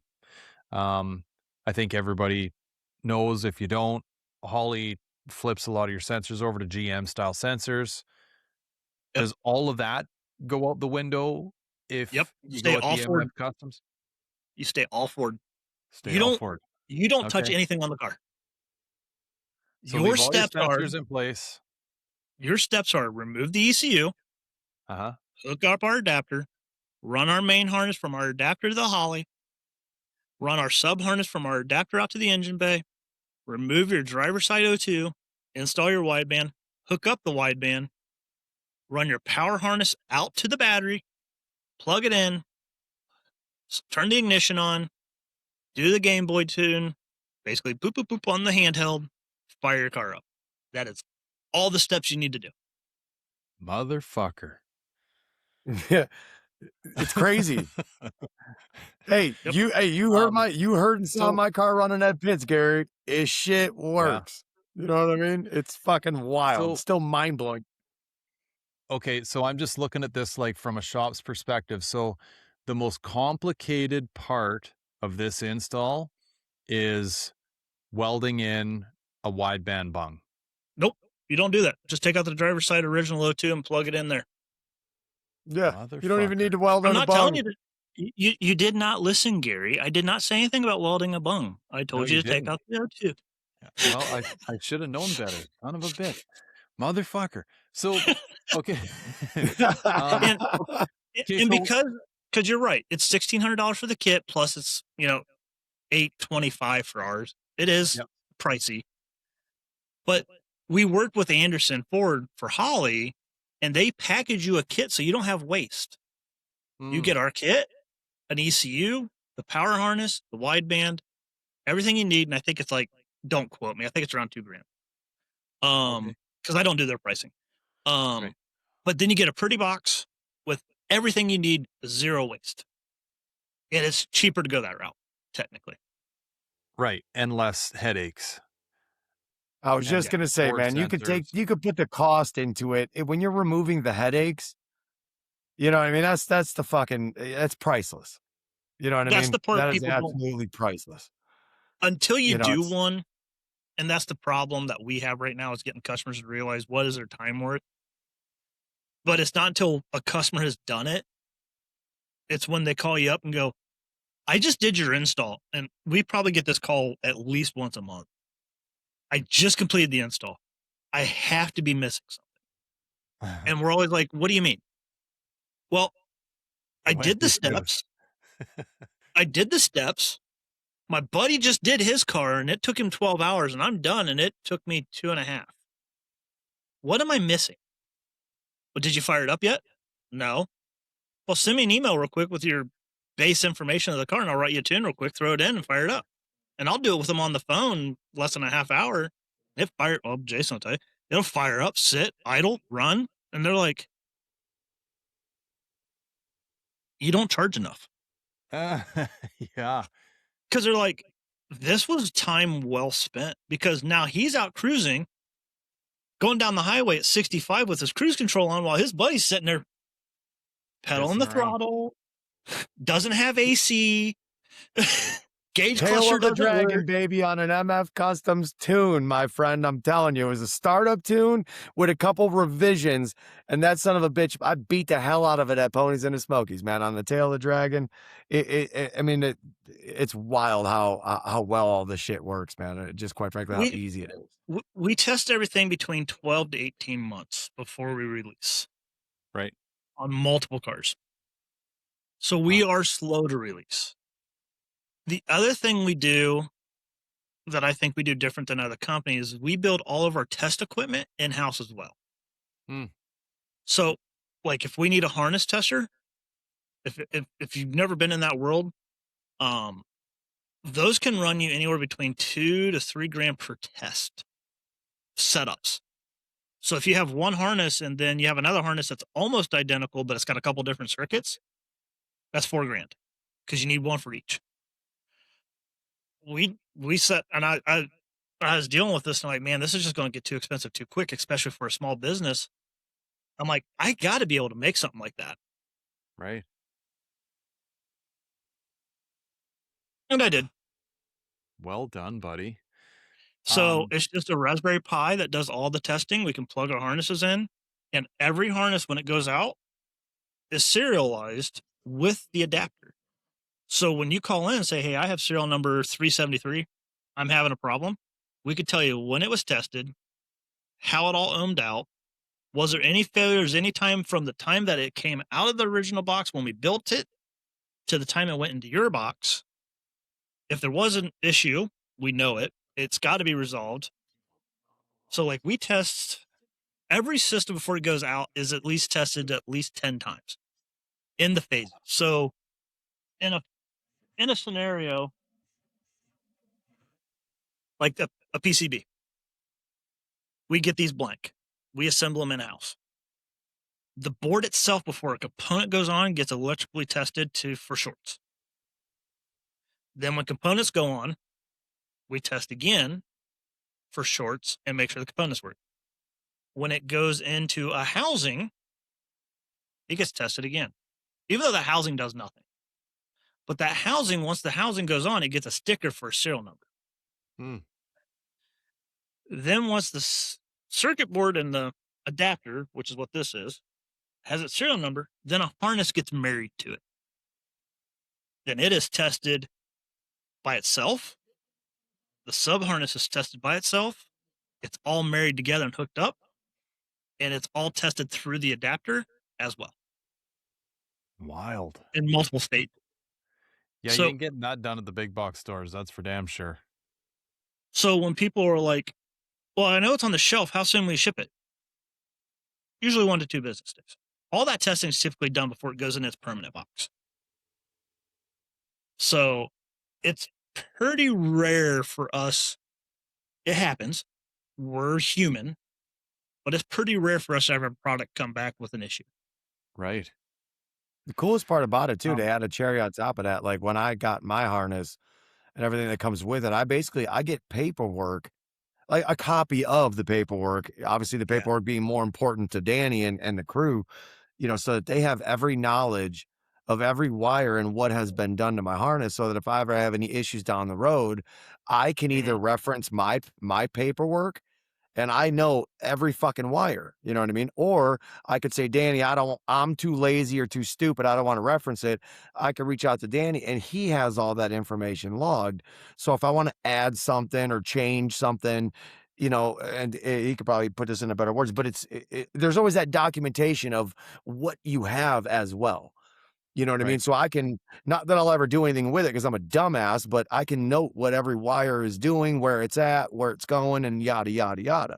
It's just another cool little feature that, that attention to detail, I think, is the cherry on top to that. You know what I mean? It's just down to every minute little detail as the harness goes or the plug and play the box itself. You know what I mean? It's pretty cool how that happens. When we do have troubleshooting calls, which we do get them, again, rare, but we do get them. The first thing I always tell them, and I tell one of the guys that helps, always tell them, let's hope it's our problem, which is not something you'll ever hear out of anybody else. Yeah. I want it to be our problem because we can fix it. It's not our problem. Then it's a wiring problem in your factory wiring. Then it gets more complicated to troubleshoot over a phone. Yeah, true. So I've had one customer, it's like, my fuel pump won't prime. I'm like, did you do it? Walk through the steps? It's like, yeah, my fuel pump won't prime. Did all the troubleshooting steps. No luck. I'm like, all right, shipping labels come in, box it up, but also send me XYZ of your own stuff. Ship it all back, go through it. Everything works. We threw it on a test mule. Works great. This is bewildering, right? What he didn't tell me was during this upgrade, he put a fuel pump in it. Oh.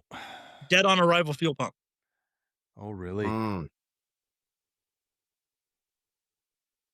God It's damn. wild how Danny's able to recognize some of these things even prior. Like, remember we had my fan issue, where he's looking on the laptop and saying, hey, your fan's not cutting on, He's like, is it because he's trying to turn it on remotely? He's like, is it turning on? I said, no. And he's able to diagnose the fact that it wasn't his problem. It was that car problem. And I just wasn't grounding the shit properly. And it's just so cool to see, how even over the phone like that, you can still troubleshoot shit that has nothing to do with MF Customs, has everything to do with the car. But it's usually a quick troubleshoot, you know what I mean, to work through something like that. You know what I mean? It's wild how all this shit works, man. Like it truly is.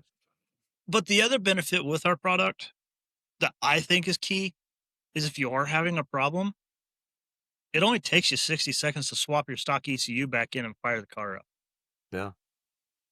Yeah, and it's going to talk to all those sensors too. True enough. Huh. You nailed it. Never thought And of that. we've Valuable information, Gary. Valuable information, my friend. Look at the gears going. I could see it in your eyes. we have a service kit for a couple of the installers where it's just a very short patch harness to a Holly.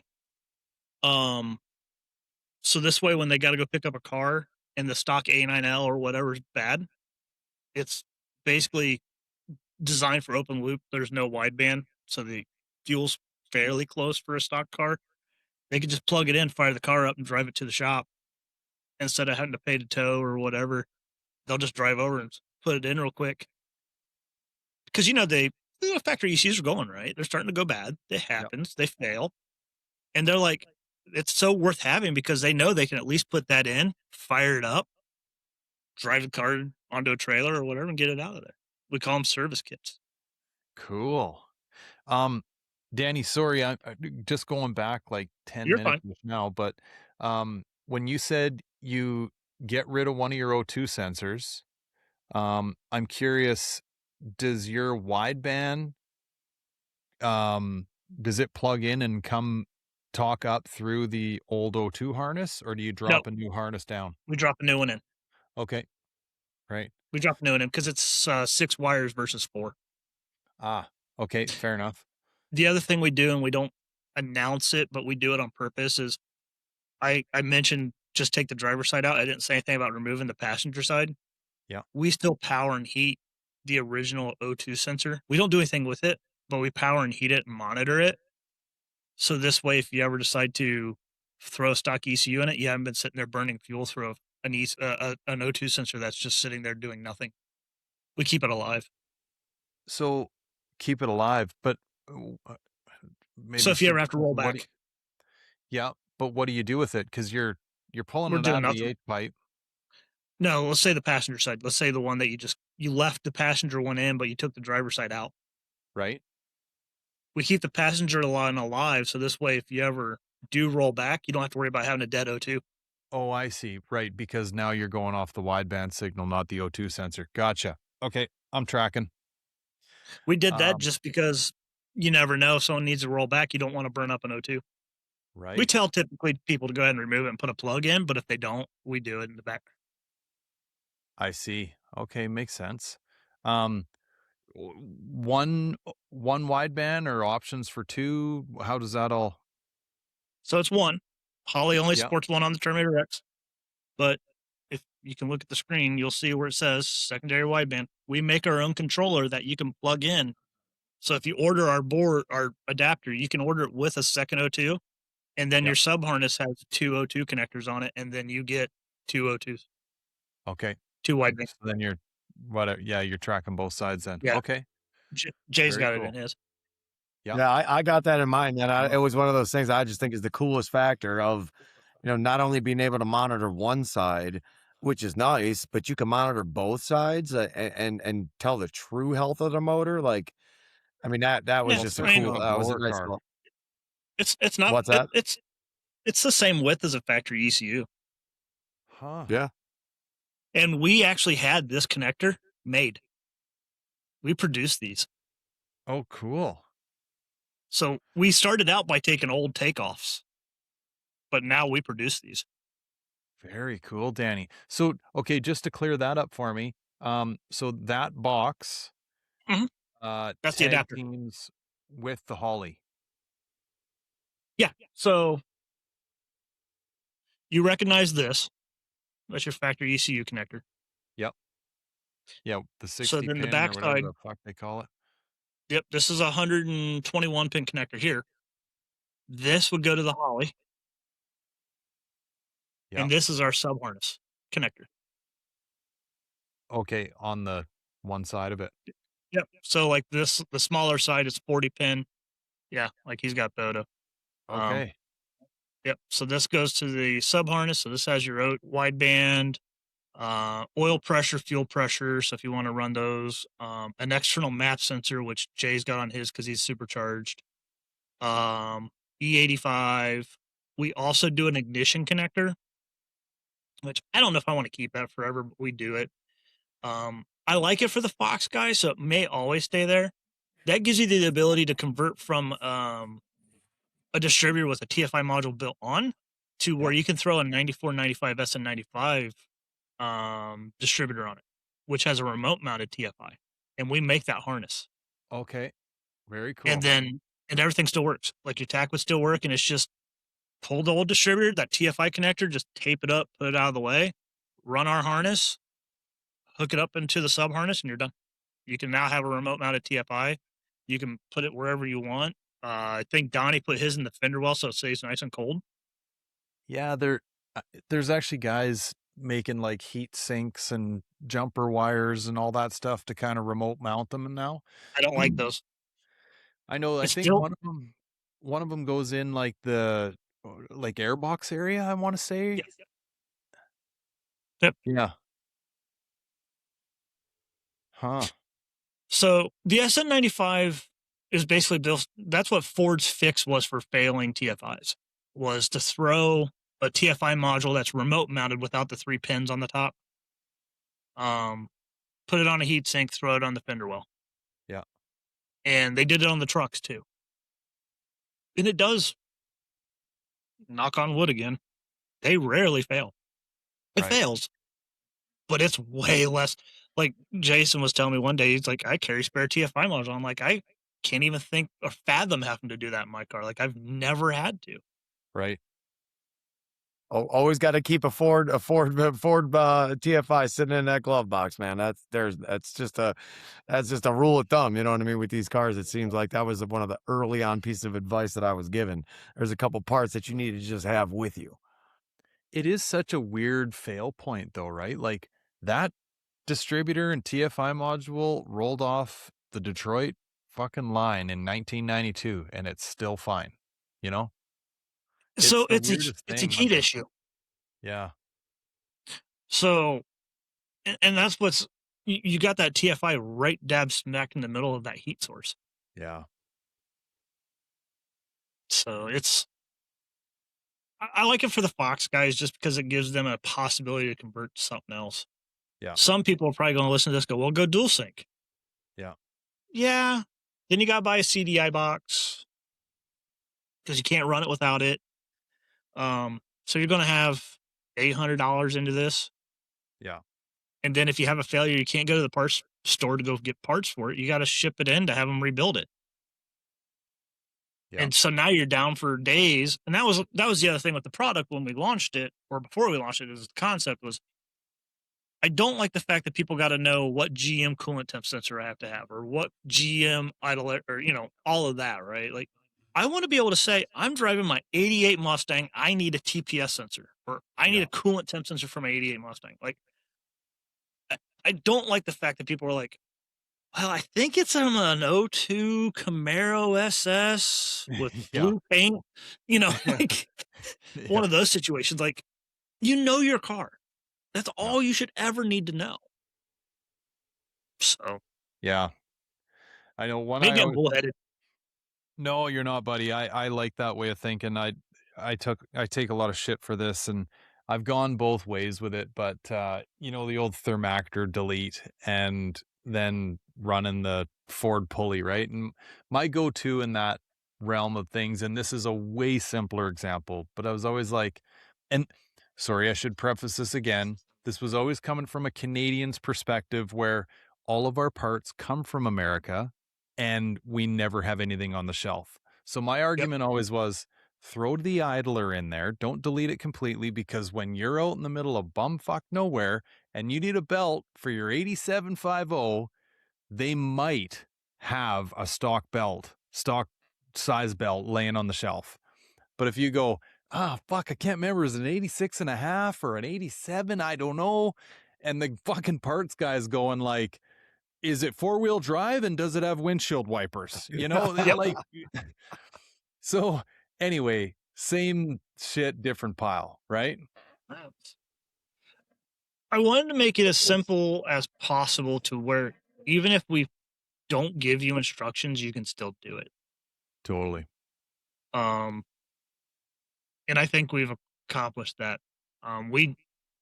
Sounds bad. We did an experiment where we shipped out, I don't know, a dozen of them or so with no instructions on purpose. And then we called them 30 days later just to say, hey, just checking in, see how you're doing. Oh, install was great. Did you need instructions? They're like, why? It's so simple. I didn't need anything. That's and I'm like, that's when you know you've built the product properly. Hell yeah. That you don't even need 100%. instructions.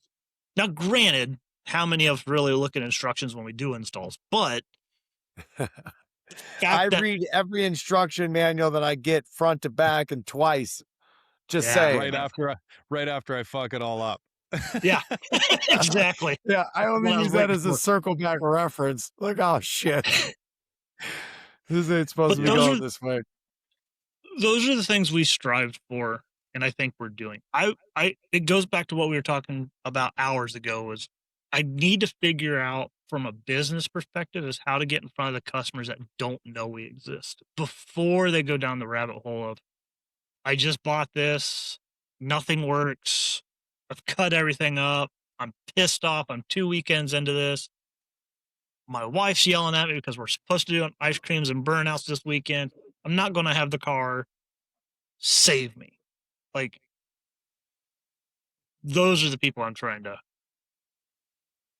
I think it's It's one of those. tough. The more conversations that we have about it is a great way to start it. You know what I mean? I know Is the more conversations 1,000. you have about it, and just and that's why. I mean, I like my scenario in the fact that I have no problem admitting my dumbass, my dumbassery in this topic, to the point where I enjoy telling my story on my experience, with the products, because it's just made my life exponentially easier. And I think it's just that's the best way to be able to get people to understand. It's just to keep the conversations rolling. You know what I mean? Kind of exactly what we're doing here. Yeah. Is Yeah. just bringing it to people in rather than just a short post where it's just a box that's a plug and play. There's more depth. You know what I mean? And so, like, products, if you're on Facebook or if you're on Instagram or any of them, when you go to a group, like a Holly group, for example, all you see is complaining. And that's normal because how many times have you went on the internet to go praise a product? Very rarely. Yeah, you go on to bitch. So when people post in the Ford groups, like, anybody tell me about this MF custom stuff? Like, I found it, but I can't find anybody reviewing it. I won't state that I'm with the company. I'll just state that same thing. Typically, if you don't hear complaints, people are happy. It's a valid point. If it was a bad product, it would be all over the internet. All day Especially in long. our little community as well. Absolutely. You know what I mean? Word tends to travel fast in our community, especially if it's a product that's not what it's designed or not what it's advertised to be. I mean, that's kind of the beauty part about this community is we kind of protect ourselves in this community. And if we see a badass product, we try and spread the word. And if we see a dog shit product, we try and spread that word too, so. Yeah. But it's also, it's a double-edged sword for us, right? Because all these people are enjoying the products, but they're not out there screaming about it, right? Because they're enjoying the car. Exactly. You took the words out of my mouth. Yep, they're out doing burnouts and getting ice cream. And that's where we have our problem with marketing is we can't get people out there, and it's okay. Like, we'll have to figure that out on our side. We do get the word of mouth because some people are like, dude, I bought this and it was what it was. It just worked. So those people do talk, but it's just to build this, they're either gonna talk more or we're gonna have to figure out how to get that out there. Yeah. And that's fun with running any business. Doesn't matter what you do. Yeah.